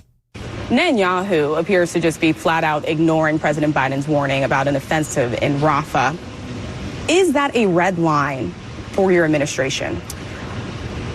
We have been clear in multiple conversations and in every way that any major military operation in Rafah would be a huge mistake. Let me tell you something. I have studied the maps. There's nowhere for those folks to go. And we're looking at about 1.5 million people in Rafah who are there because they were told to go there, most of them. And so we've been very clear that it would be a mistake to move into Rafah with any type of military operation. It would be a mistake to move into Rafah with any type of military operation. And, well, that's where the hostages were. And an American hostage has been murdered by terrorists. But it would have been a mistake, right? A mistake, but would there be consequences if he does move forward? Well, we're going to take it one step at a time, but we've been very clear in terms of our perspective on whether or not that should happen. Are you ruling out that there would be consequences from the United States? I am ruling out nothing. Ruling out nothing. Ruling out nothing. This is who we have in power currently. They spent more time, I feel like, going after Donald Trump for having the audacity to visit Arlington Cemetery than they've spent negotiating hostage release from these Palestinian terrorists. Harris did release a statement. Doug and my prayers are with John Paulin and Rachel Goldberg Paulin, Hirsch's parents, and with everyone who knew and loved Hirsch. Doesn't this feel like something an intern typed up for her? When I met with John and Rachel earlier this year, I told them, you are not alone. That remains true as they mourn this terrible loss. Americans and people around the world will pray for John, Rachel, and their family and send them love and strength. As I said in the Jewish tradition, may Hirsch's memory be a blessing. Harris said during a campaign stop that she and Biden were working around the clock to secure the release of hostages. Do you remember that? I played that for you last week. We're working around the clock as Joe Biden is on vacation and Kamala Harris is on the campaign trail. We're working around the clock. Well, they had to return to work over the weekend. Biden, Kamala, and the team returned to D.C. to meet with the hostage negotiating team after Hirsch Goldberg Paulin and 5 others were found executed in Rafah, the same place where they didn't want Benjamin Netanyahu and the IDF going. Yesterday, Joe Biden and Vice President Harris met in the Situation Room with the U.S. hostage deal negotiating team following those murders. And according to Fox News, the purpose of the meeting, which is closed to the media, is to discuss a deal to release the remaining hostages held by Hamas in Gaza. Do you have any faith that they'll get this done? Do you have any faith that they can get anything done? I have no faith in them. Biden previously said he would consider placing conditions on future military aid to Israel if it had moved ahead with a Rafah offensive, and called an incursion into the city a red line. This is where they were. In the exact same place that Joe Biden and Kamala Harris said don't go. That's where they were. Netanyahu appears to just be flat out ignoring President Biden's warning about an offensive in Rafah. Is that a red line for your administration? We have been clear in multiple conversations and in every way that any major military operation in Rafah would be a huge mistake. A mistake for who? A mistake for who? The bodies of the hostages were located on Saturday. Autopsy reports showed that they were shot multiple times at close range, 48 to 72 hours before the IDF located them. The bodies were found in a tunnel complex approximately 20 meters underground and only 1 kilometer away from where 52-year-old hostage Qaid Farhan al-Qadi was rescued last week. Palestinian terrorists may have executed the 6 hostages knowing that the IDF was nearby, fearing that they would be rescued alive, and could divulge details about where the other captives were being held. It's disgusting. All of this could have been handled a long time ago. According to the IDF, 101 of the 251 hostages abducted by Palestinian terrorists on October 7th remain captive in Gaza, including the bodies of at least 33 hostages who have been confirmed dead by the IDF. Hamas has rejected every ceasefire proposal since the terrorist organization released 105 civilians during a week-long ceasefire in November in exchange for hundreds of terrorists. Despite the terrorist organization's refusals, Biden has attempted to appease them with aid efforts, including spending hundreds of millions of dollars on that pier in Gaza, which to deliver aid, which would end up in the hands of Hamas, and didn't exactly work out as planned. 4 hostages were previously released, and 8 hostages have been rescued alive. Additionally, the bodies of 37 hostages have been recovered by the IDF. Hamas is also holding 2 Israeli civilians who entered the Gaza Strip in 2014 and 2015, and the bodies of 2 IDF soldiers who were killed in 2014. It's disgusting, but this is just part and parcel of an administration that are not respected throughout the globe. I could not imagine a scenario where this would happen with Donald Trump. I could not imagine a scenario where Donald Trump wouldn't say, go get your people. Don't go into Rafah. Could you imagine Donald Trump saying, don't go into Rafah? Not in a million years. Not in a million years. But this is where we are with weak leadership and a liberal media that's not going to hold them accountable. It's 10:51 on Super Talk 99.7 WTN.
The war in Ukraine showing no signs of subsiding. Marines on shore leave attacked in Turkey. And it was a bloody Labor Day morning as gunfire erupts in Antioch. We'll have those stories at 11 a.m. on Super Talk 99.7 WTN. Thank you, Jay Harper. It's 10:57 on Super Talk 99.7 WTN. My name is Chris Hand.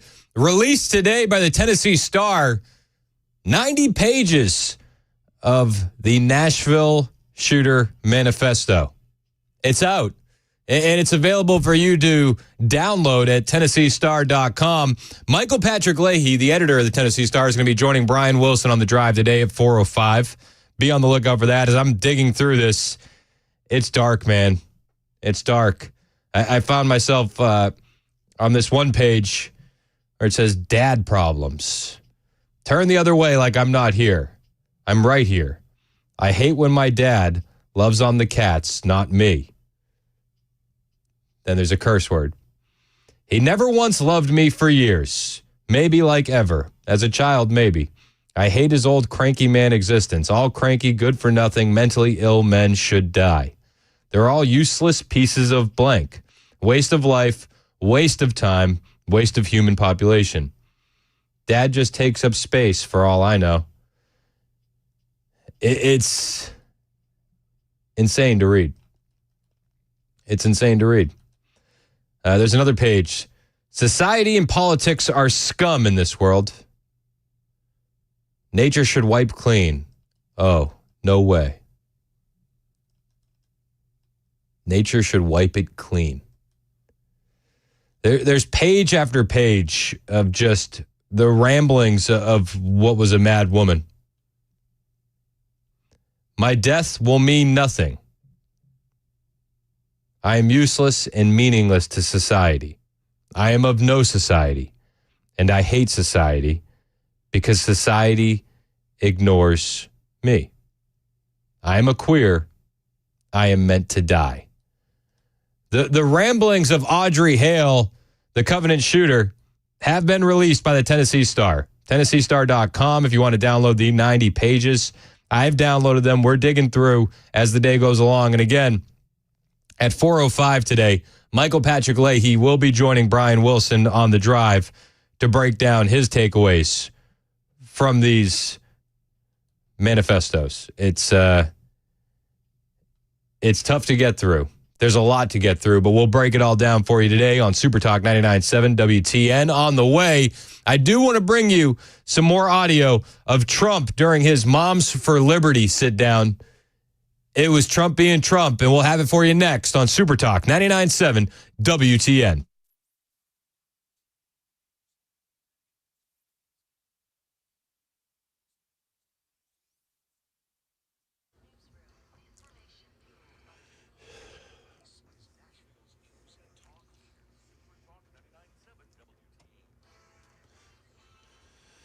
Good morning, it's 11 a.m., and I'm Jay Harper with your top stories. Partly sunny, at least it's a little cooler. We are at 75 degrees. The full forecast is on the way.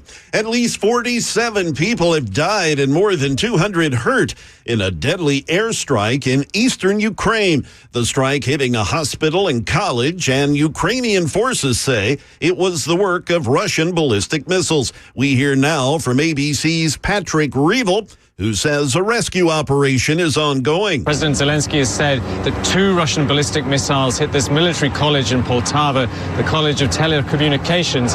That's already one of the deadliest single strikes of the war.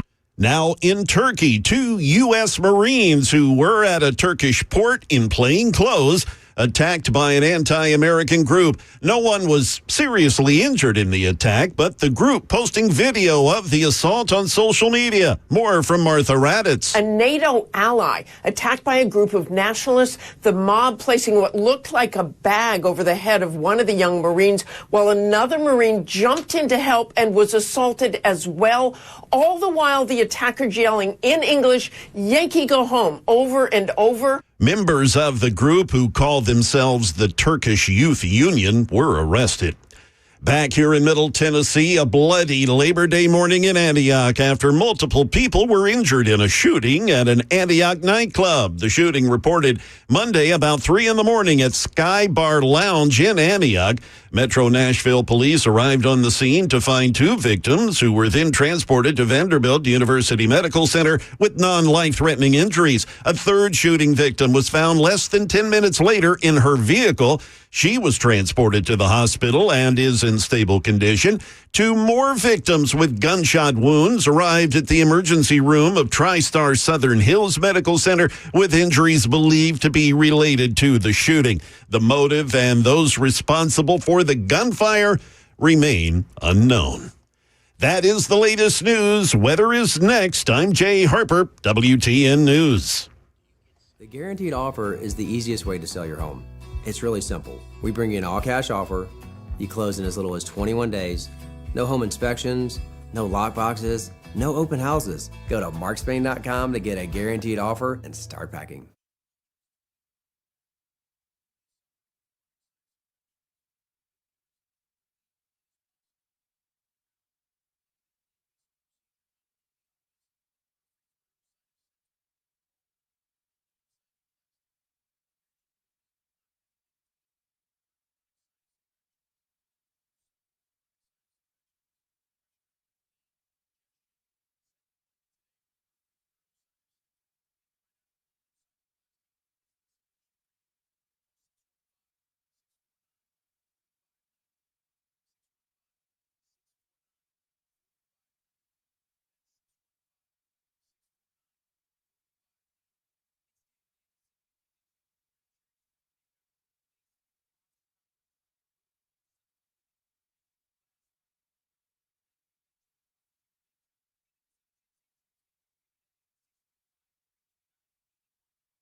$11:05 on Super Talk 99.7 WTN. Hey, how are you? I'm Chris Hand. You can find me on Twitter, True Social, Instagram, at Chris Hand on air. You can watch the show on Super Talk TV, Facebook, YouTube, Twitch, or Twitter. And you can catch the podcast wherever you go on Apple, Spotify, or our own 99.7 WTN app, which is free in your app store. Donald Trump sat down with Moms for Liberty over the weekend. And he was doing what he does. He brings up the news that the mainstream media won't touch, including what's happening in Aurora, Colorado. And you see what's going on in Colorado. I don't know if anybody got to see Aurora. I mean, they're taking over the city. They're taking over apartment complexes. These are young, very tough people. These are tough. They make our criminals look nice. That's the only thing good about them. Our criminals are like nice people by comparison. And if you saw the Colorado thing, and this is happening all over, just not Colorado, but the Colorado thing caught the imagination because there were many of them with the biggest weapons that you've ever seen. And these came from Venezuela, which is emptying out all of its criminals. Yeah, they're coming from Venezuela, and they're taking over apartment complexes in Aurora, Colorado. Now the Democrat governor of Colorado, Jared Polis, he said a couple days ago that this is just a figment of everyone's imagination. Don't look into it. This is just a right-wing conspiracy theory. Well, he's appeared to have reversed his position on that since then. Yeah, when you're confronted with evidence, what do? Double down or just admit that something is happening? This is all stemming from the footage that went viral last week, showing armed Venezuelan gang members roaming about an apartment complex in Aurora, Colorado. And you can see this footage via a doorbell camera, and it claimed it was recorded right before a shootout that left one person injured and multiple vehicles damaged with bullet holes. So the governor has since reversed his position. Now, this is after he initially dismissed the event. According to the New York Post, a spokesperson for his office had responded to criticisms from Aurora Councilwoman Danielle Jurinsky, who blamed the governor's policies for the gang's actions, saying the incident was largely a feature of her imagination. The spokesperson added that it's illegal to take over buildings in Colorado. Oh, tell that to the Venezuelan gangs. And if Jurinsky has knowledge of the incident taking place, the governor's office would be ready to assist. Well, now Governor Polis appears to acknowledge that the event took place. He addressed the issue during an appearance on CNN, responded to criticisms about his initial dismissal of the violence, and he says it is completely illegal in Colorado to take over an occupied building. Thank you. Thank you. Aurora police departments are on the front lines. If they need our help, I've told the mayor, I've told the police department, the state is ready to assist. Polis further invited those with more evidence to come forward, stating, if the people alleging this have more evidence, please bring it forward. He also emphasized that the state takes such threats very seriously. Please come forward if you have more evidence. Well, there is more evidence. In fact, it's not just that they're taking over apartment complexes in Aurora, Colorado.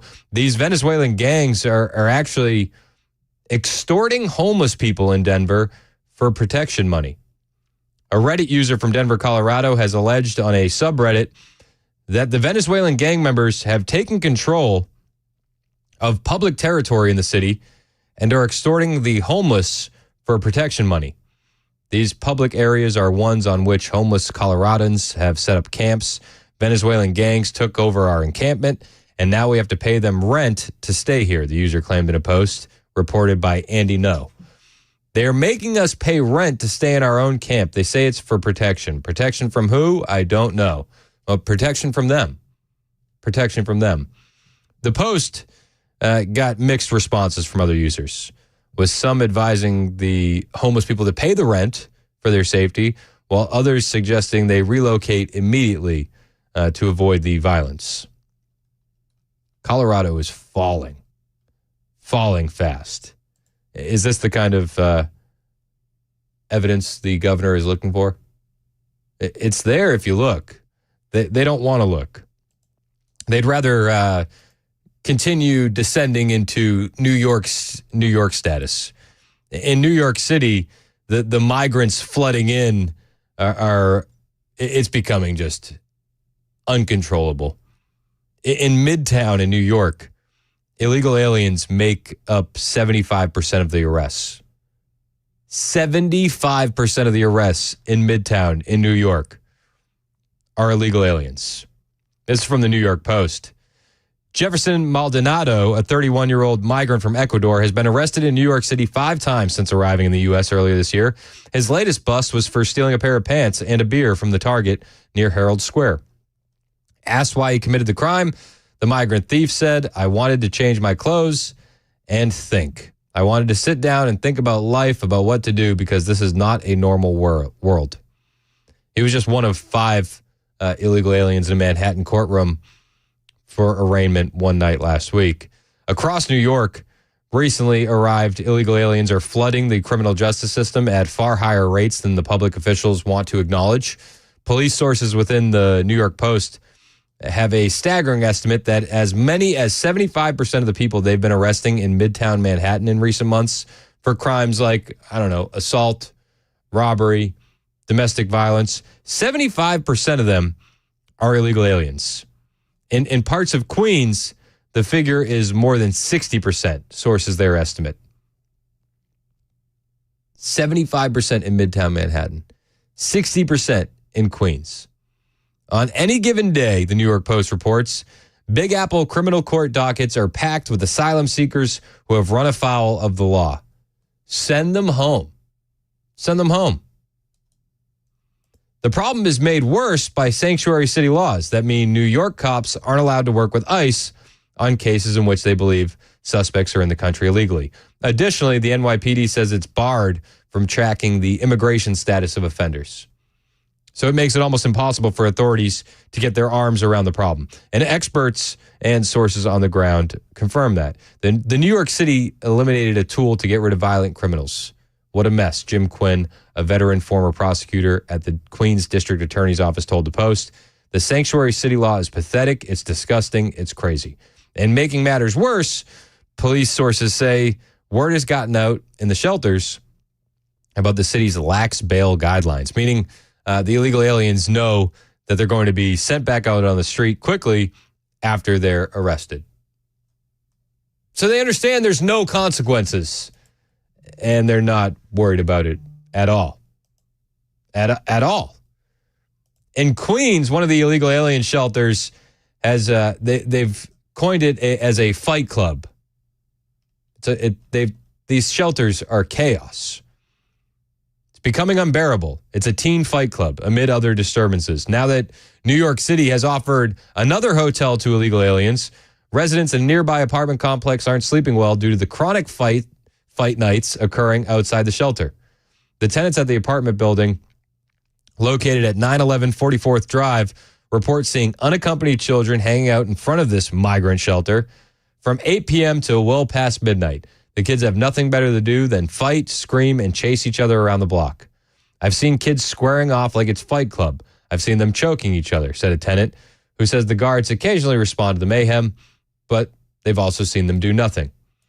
5 or 6 teenagers between 12 and 14 years old were beating on a small child the other night. Kid couldn't have been older than 8, and they were kicking him in the head after forcing him onto the sidewalk. This is the direct result of the sanctuary city laws and policies in these liberal states. The New York Post examined videos of kids carrying on right outside the shelter's front door while security guards watched and even encouraged the fighting.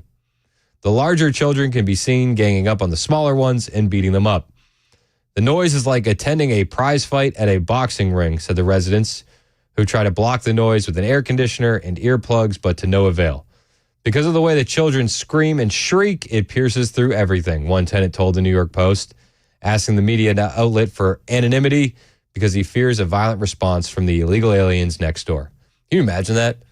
You're up all night hearing young children scream and shriek and fight, and you want to do something, you want to call the authorities, but you're also fearful of being a target for these illegal aliens.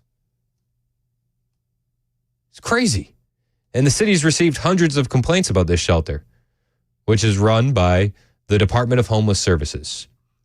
But the situation doesn't get changed. It doesn't get any better. And it's actually a former Wyndham Garden Hotel that has been repurposed as a migrant shelter. Chaos.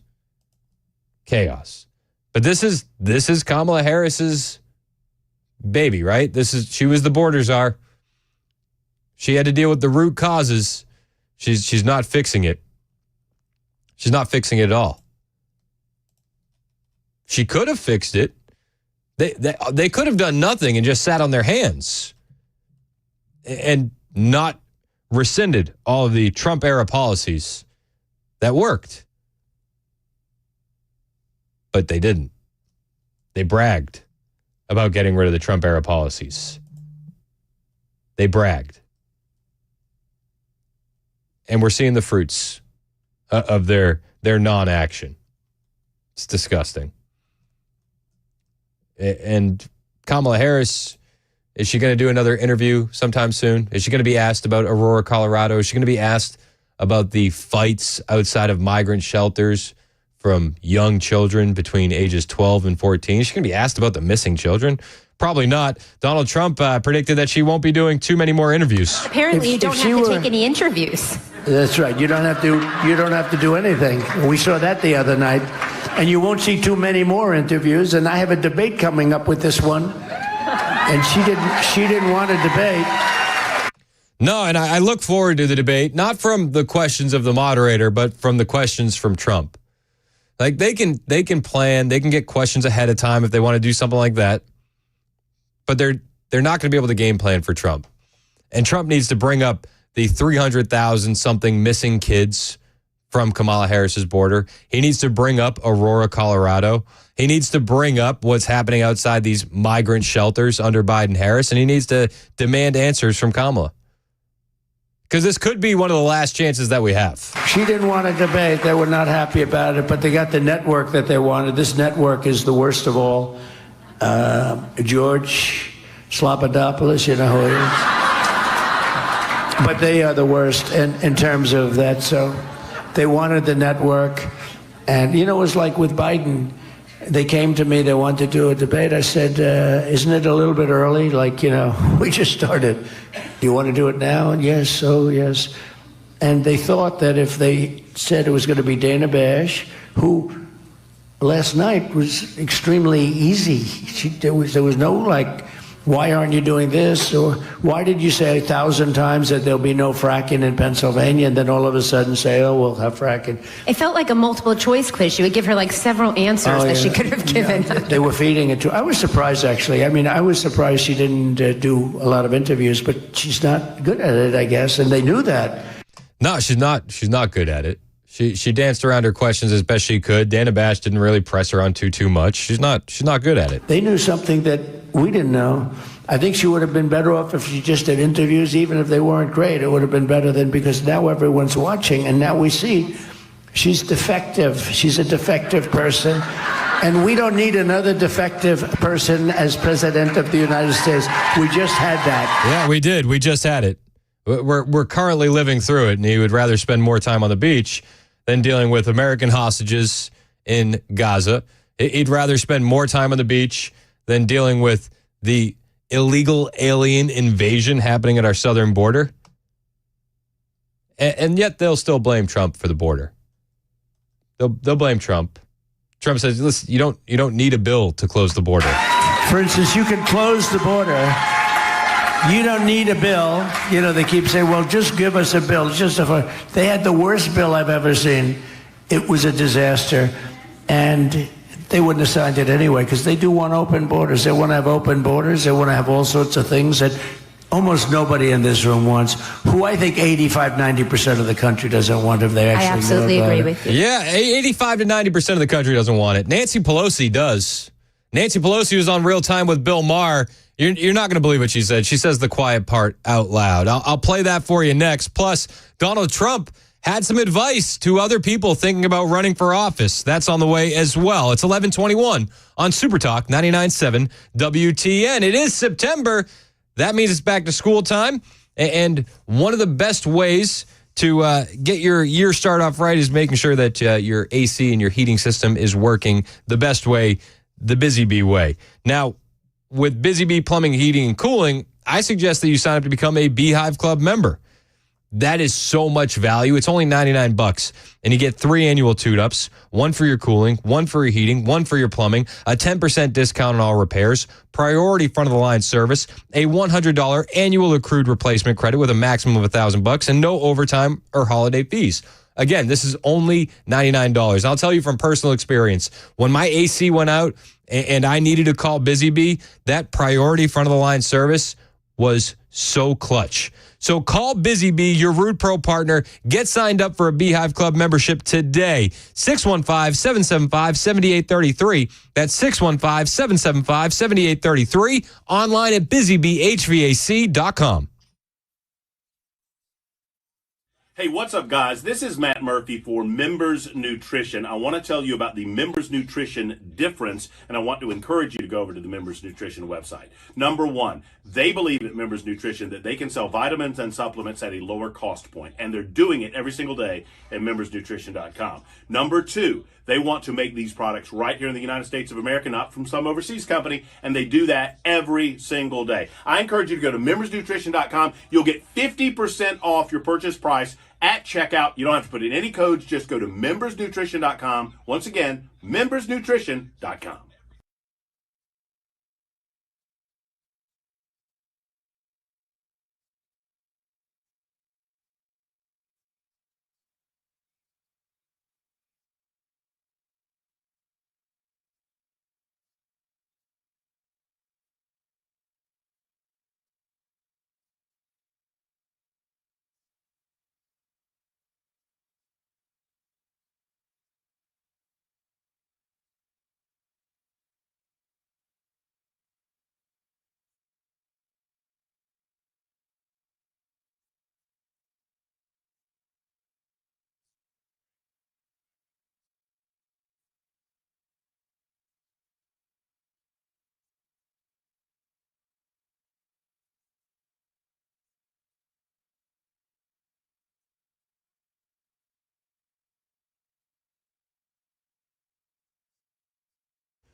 The war in Ukraine, the deadliest it's been in over 2 years. We'll have the latest. And also, as we know, commuting into Nashville in the morning is no fun to begin with. But boy, it was really a blast, sarcasm, trying to get into work this morning. We'll have those stories for you at 11:30 on Super Talk 99.7 WTN. Nothing spreads more joy than coming down 24, right? It's like, what's more joyful, the Kamala Harris campaign or traffic on 24? Questions that can't be answered. It's 11:24 on Super Talk 99.7 WTN. My name is Chris Hand. Nancy Pelosi was on Real Time with Bill Maher over the weekend, and they were talking about the California plan to give $150,000 in home loans to illegal aliens. You remember that story? Well, Bill Maher asked Nancy Pelosi about it. California's always in the lead. Maybe others will follow that lead, but that's up to those states. But we're very blessed here with beautiful diversity. So you'd vote for this law? Excuse me? So you'd vote for this law? Well, I'm not familiar with exactly what it is, but making the American dream of home ownership available to all people is something we have to do for people who are here now. This is before you're a citizen. This is undocumented. This is for the undocumented. Well, what I would like to do is move them to documented. Oh, what I would like to do is actually move them to documented. You're saying the quiet part out loud. You want to treat them as newcomers. You want to import more voters. We understand that this is the left's plan. But for her to so brazenly say it out loud like that. Again, she was discussing this plan in California that could make California the first in the country to make undocumented immigrants, illegal aliens, eligible for up to $150,000 in state-supported home loans. And Bill Maher says, okay, but this isn't for American citizens. This is for the undocumented. Available to all people is something we have to do for people who are here now. This is before you're a citizen. This is undocumented. This is for the undocumented. Well, what I would like to do is move them to documented. Yeah, we understand that that's what you would like to do. You would like to move them to documented. This has been the entire plan the entire time. And they just ignore. They absolutely ignore the chaos that is coming with this, because they care more about power than they care about American citizens. We got a story here from, this is in, what state was this in? Indiana. A previously deported migrant suspected of crimes across the U.S. since returning illegally has been busted in Indiana after a teenage girl was stabbed at her brother's baseball game, according to cops. 26-year-old illegal alien was arrested Sunday after an intense manhunt, a day after a 14-year-old girl was stabbed with a butcher-style knife at a baseball game in Lowell, Indiana. Is Nancy Pelosi going to comment on this? No. Is Kamala Harris going to comment on this? No. Of course not. They don't care about the collateral damage because it's not affecting them. It's not affecting them in the least. So you worry about your own local crime. We'll just keep importing more voters, and we'll move them to documented status. What about this one? In Alabama, an illegal alien was arrested on child sex crime and human trafficking charges. 32-year-old illegal alien. Several felony child sex crimes and human trafficking charges in Alabama, as reported by local station WBMA. Enoch Bravo, 32, of Mexico, was arrested during a traffic stop on August 26 in St. Clair County. He was taken into custody and is being held in jail without bond. He was charged with first-degree human trafficking, possession of a fraudulent instrument, facilitating the travel of a child for an unlawful sex act, traveling to meet a child for an unlawful sex act, and electronic solicitation of a child, court records show. But Nancy Pelosi has nothing to say about this. Kamala Harris has nothing to say about this. They don't want you to even hear these stories, and you won't hear them on the mainstream media. You're not going to hear them on ABC or CBS or Fox. You'll hear them from guys like Donald Trump, who has no problem bringing this stuff up. Trump never has an issue saying the uncomfortable parts out loud. That's one of the reasons why we love the guy. He's just going to speak truth.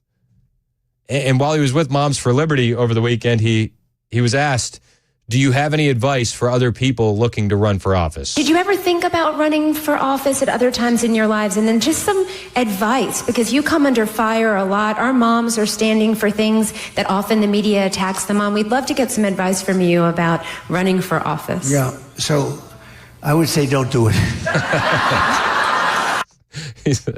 My advice would be don't. Just don't. No. Run for office. We want you to run for office. I do say this, though. It is nastier to run as a Republican than it is. Now, I'm the ultimate, they suffer from a thing called TDS. Do you know what that is? Yes. TDS, it's a horrible, horrible terminal disease. It destroys the mind. It destroys the mind before the body, but the body eventually goes. TDS is Trump derangement syndrome. He said it destroys the mind before the body, but the body eventually goes. Well, you look at some of these politicians.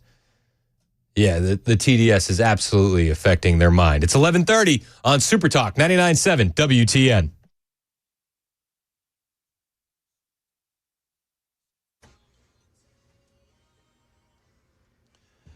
Good morning. It's 11:30, and I'm Jay Harper with your top stories. We've got some sunshine. We've got some clouds. 75 degrees. Yeah, we'll take that temperature, right? We'll get your full forecast here in a couple of minutes.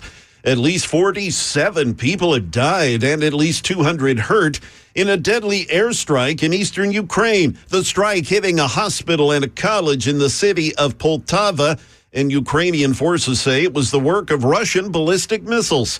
It's one of the deadliest strikes since Russia's war in Ukraine began more than 2 years ago. Former Defense Department official Mick Mulroy, he says President Zelensky's been urging the U.S. to lift its restrictions on using military aid inside Russia.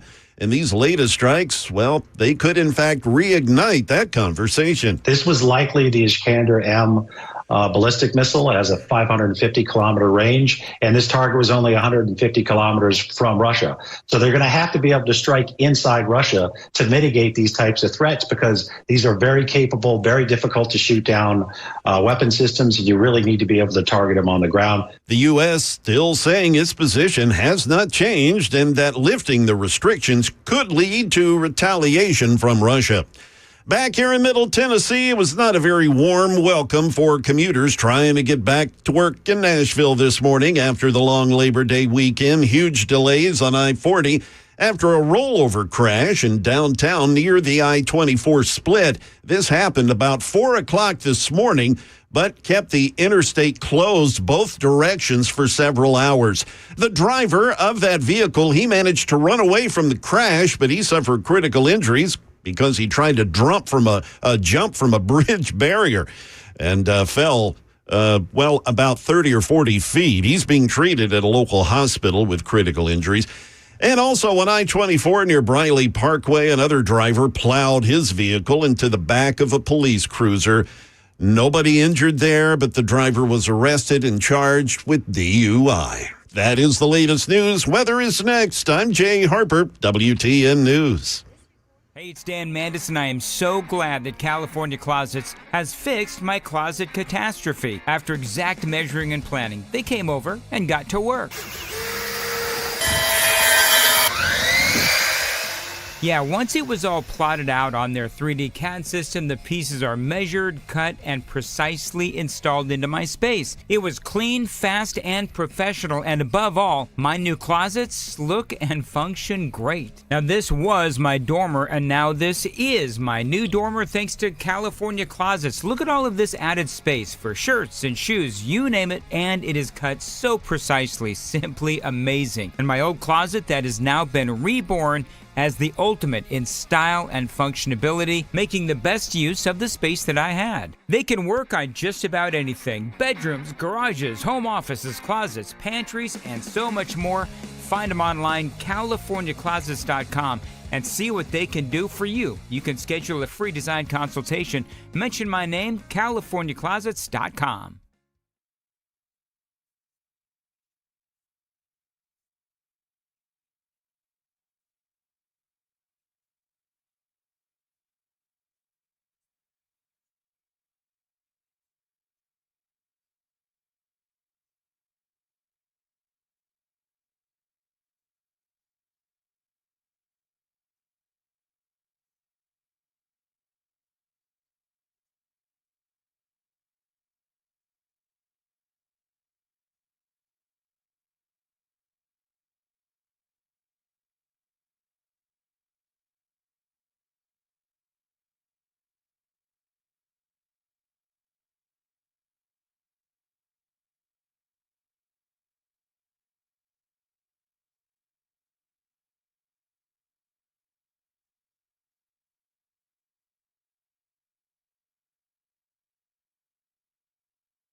11:37 on Super Talk 99.7 WTN. My name is Chris Hand. Big breaking news today. The Nashville Shooters Manifesto has been released. The Tennessee Star released it. You can download it yourself at TennesseeStar.com. I've been trying to sift through it as the show's going on, but the commercial breaks are limited, and there's a lot to dig through. A lot. I will say this. Michael Patrick Leahy of the Tennessee Star will be on with Brian Wilson this afternoon at 4:05 to break it all down. Definitely worth a listen. I know I'm going to be listening. There's a lot to get through there. Also, September 10th, Cedar Creek in Mount Juliet, Scoreboard, Cedar Creek. We're having our debate watch party. We want you there. We want you there. We want you to join us. We want you to have fun. It's going to start around 3 o'clock. Brian Wilson's going to be doing his whole show down there live. And then the whole squad's rolling through. Myself, Mandis, Murphy, and we want you there to join in on the festivities with us as we watch Trump v. Harris. Matt and Smyrna's on the line. Matt, are you coming to our debate watch party? No, I'll probably not. Matt, come on, man. I was gonna get a VIP section for you with a velvet rope and everything. Well, you know what? I'm gonna try, but I work from 12 to 8:30, so it's kind of hard for me to get away. Especially buying a house, man. I got to pay some bills. You know what I mean? Yeah, everybody does in this economy. It's tough. Well, it's tough, but you got to make choices while you're young to fight through the bad times. I mean, I'm not hurting. Could I be better? Of course, but I'm not. I'm not trying to burn down the institution because I've made adjustments over the last 40 years of working, so I can, battle through. I'm not complaining. But anyway, I wanted to call you, and I'm real quick because I got to go to work, but you mentioned the sex trafficking in the minor, sex trafficking in the migrant. Yep, the illegal alien that was, he was charged with child porn, child sex crimes, and trafficking. So I don't mind the story, and that story should be, should be put out there. But I also the fair equivalence, because last week, that you did not mention, last week in Alabama, a state trooper gets caught up in a sting with the sex trafficking and whatever that was in Alabama. But you didn't mention that. So all I'm saying is we have to have a fair equivalence. Well, I don't. Well, I'll say this. I missed that story. My apologies. And if the guy's guilty of it, she should be thrown into a wood chipper with the rest of them. That's how I would like to handle it. But I'll say, as far as false equivalency, which of these crimes could have been stopped with a secure border? None of them. No, that's incorrect. It's incorrect. No, it's not. If an illegal alien is stopped at the border and not allowed to enter, if Remain in Mexico is still in place, then he would have never been released into this country in the first place. No, because this is not a migrant problem. This is a human problem. No, I disagree. I disagree. Are humans evil? Are humans evil? Absolutely. But we shouldn't agree with or allow ourselves to settle for any migrant crime at all. There should be zero illegal alien crime because the border should be secure. And people should be empowered to do their jobs at the southern border. And then you don't have these criminals coming in. And then we can use our resources and the riches in this country to go after American criminals. But it's hard to go after American criminals when the border's wide open, illegal aliens are pouring in, and then you get like Midtown Manhattan in New York, where 75% of the calls that the police are dealing with are for illegal aliens. Yes, and that is the situation that we're dealing today. But I look in a historical content where you had this problem in the 60s, 70s, 80s, and 90s, 2000s. This is not going away, and it doesn't matter who comes here. People are deranged, and they're going to do this. I think you're wrong. I think you're wrong. There's this thing called stats. Human trafficking just didn't start when the migrants came over. They've been here. But so you're saying that it doesn't matter that the border's not secure and that illegal aliens are coming in and committing these crimes. Definitely not. Definitely not. Did not say that. What I said was that we have to have a fair equivalence because the United States citizens are doing the same thing and not be held accountable to the same standard of these poor migrants. Now, should they? What do you mean these poor migrants? Because they're poor. They are poor. So what does that have to do with anything? What is that? That gives you a pass on human trafficking? The rich do the same thing and can get legal representation to get off to continue, while we make the narrative of the poor. Yes, so the poor does matter. I don't think that's the narrative at all here. I think the narrative is that you're allowing illegal aliens to come into your country, and they're causing havoc. Okay. Okay, let me ask you. No, how about this? No, let me do this. Okay. You want to do equivalency, right?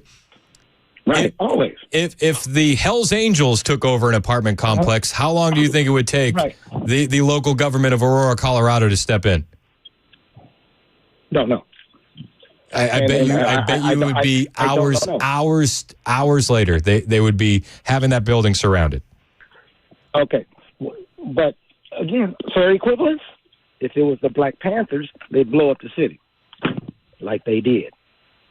But they wouldn't blow up the city with the Hells Angels. So again, you get two it's just all about race with you. Because it matters. You know, you're talking about race. I also talk about generational wealth. Black men make 30% less through their lives than white men with the same degrees in their lifetime. That's 30% difference. That makes a point. Okay. That is important. Now, whose fault is that? Is it the white man's?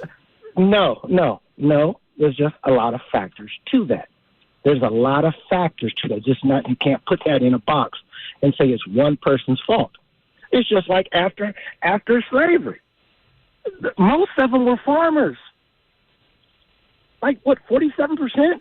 I don't. Only 1%. I guess I'm just confused as to how you take an issue with me bringing up the story about an illegal alien involved in human trafficking, child sex trafficking, and then you say, well, you didn't address what happened with an Alabama state trooper, and now we're talking about I know we're all over black the place wealth. I don't understand. Yeah. Okay, let's just stick to what the original call because the tentacles just went over. But what I'm trying to say is, if you're going to mention this for the narrative of the conservative radio station, fine. But let's also mention the other things that the American people, the true Americans are doing, so we can call that out as well.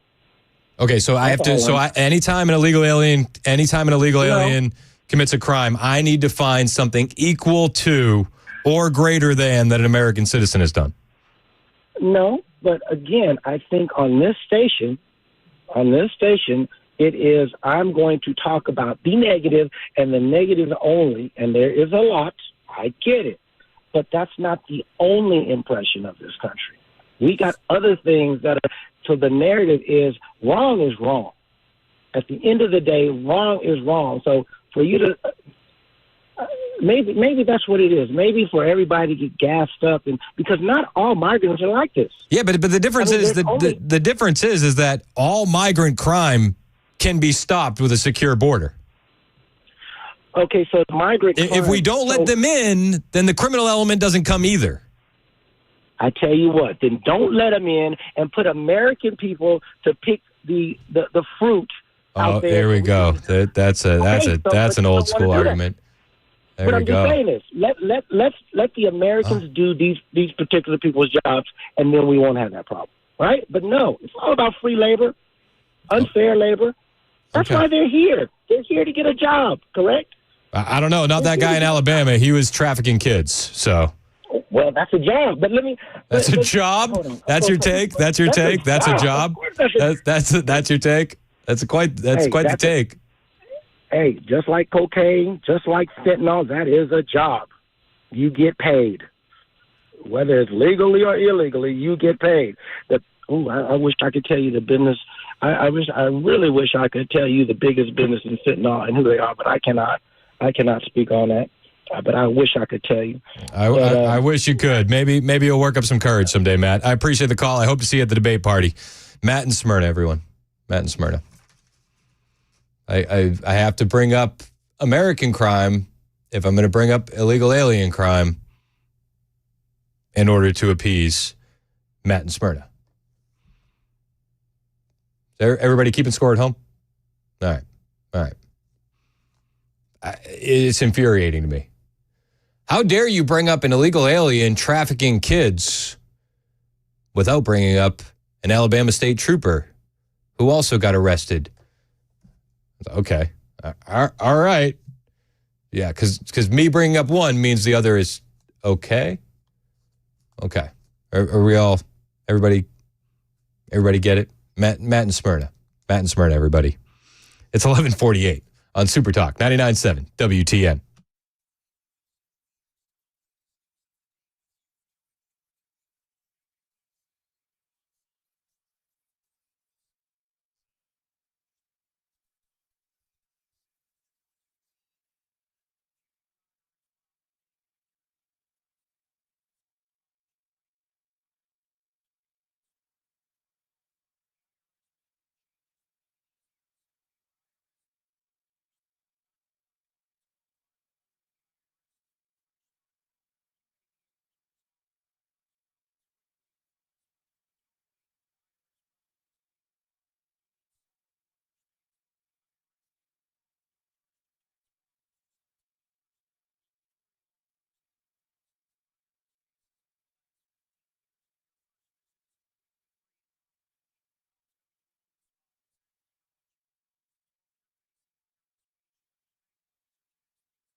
11:55 on Super Talk 99.7 WTN. My name is Chris Hand.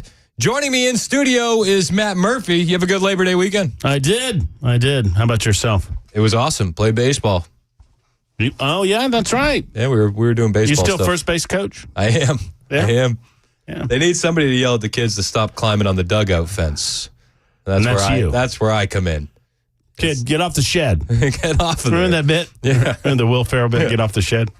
Love that bit. Yeah, it was a good weekend. Man, oh man, it's like a fire hose. The news coming in, it's like a fire hose. It never stops. I thought this was going to be a slower week. Summertime's over, baby. So it's on now. After Labor Day, the people that never pay attention to politics that are going to decide our fate, they're starting to pay attention. So we need to get them in. We need to get them on our side. Let's go. Because these people that we talk about, there's a bunch of people that never pay attention until just a couple of months before the election, and then they start paying attention. We have to catch all of those people up to how horrible the political left is. Yeah. That should be easy enough. I mean, I would think. I was thinking on the way in, I was listening to you about a lot of the illegal immigration stuff. I don't understand how normal people could support Democrats. I really don't. Oh, I had Matt in Smyrna just call me. He told me they're all just coming over here for jobs. I said, including the illegal alien in Alabama who got caught trafficking minors. He said, well, that's a job. Well, is America the world's jobs program now? I guess so. To Matt in Smyrna, call me, Matt. Call me. I want some Matt in my life. You need it. You should spread yourself around. You're too good just to exclusively be a Chris Hand, Matt from Smyrna joint. You need to expand your horizon. Matt v. Matt. Come on. I don't think he would. I'm very patient with Matt. I don't know. It's good. If I was a betting man, I don't think your patience would be at the level that my patience. 90 would be. seconds. Could I get 90 seconds? Do you think that he could last 90 seconds with Matt from Smyrna? Here's the thing, though, Matt. You have to let him get his point across first before you can interject, and I don't know if you can make that 90 seconds first. And what point would that be? Exactly. That depends on the day. It depends on the day. I said to Mason after we got off the air from that last call, I said, Matt does a good job proving for us how bad the Democrats are by defending them and trying to defend them. I mean, even if you believe that, and I try to dissect the liberal position in a way that makes logical sense, which is a fool's errand. But if you believe that there are jobs available for illegal aliens, even if you believe that, then you understand that this is not the way to do that, and that's not the goal that your party elites are attempting to accomplish. They don't give a crap about the jobs. They care about the votes. His point was human trafficking is a job. Okay. Well, if that's Murphy can barely get through the conversation with me. Secondarily, I don't. Europe is 10 years ahead of us. Yeah. And we see what's happening in the UK. 100%. We see what's happening in Germany. We see what's happening in Spain. We see what's happening in France. We see what's happening in these countries trying to manage their illegal alien problem. We have a 10-year head start or warning as to what this is going to come to. Yep. And I don't understand anyone that believes America is not going to make the world better. The world is going to make America worse. And there it is. That's the theme of the Matt Murphy Show. Plus, we're going to dive into this Tennessee Star. The Tennessee Star dumped, Michael Patrick Leahy dumped the entire manifesto online. I've managed to get through some of it. I've downloaded it.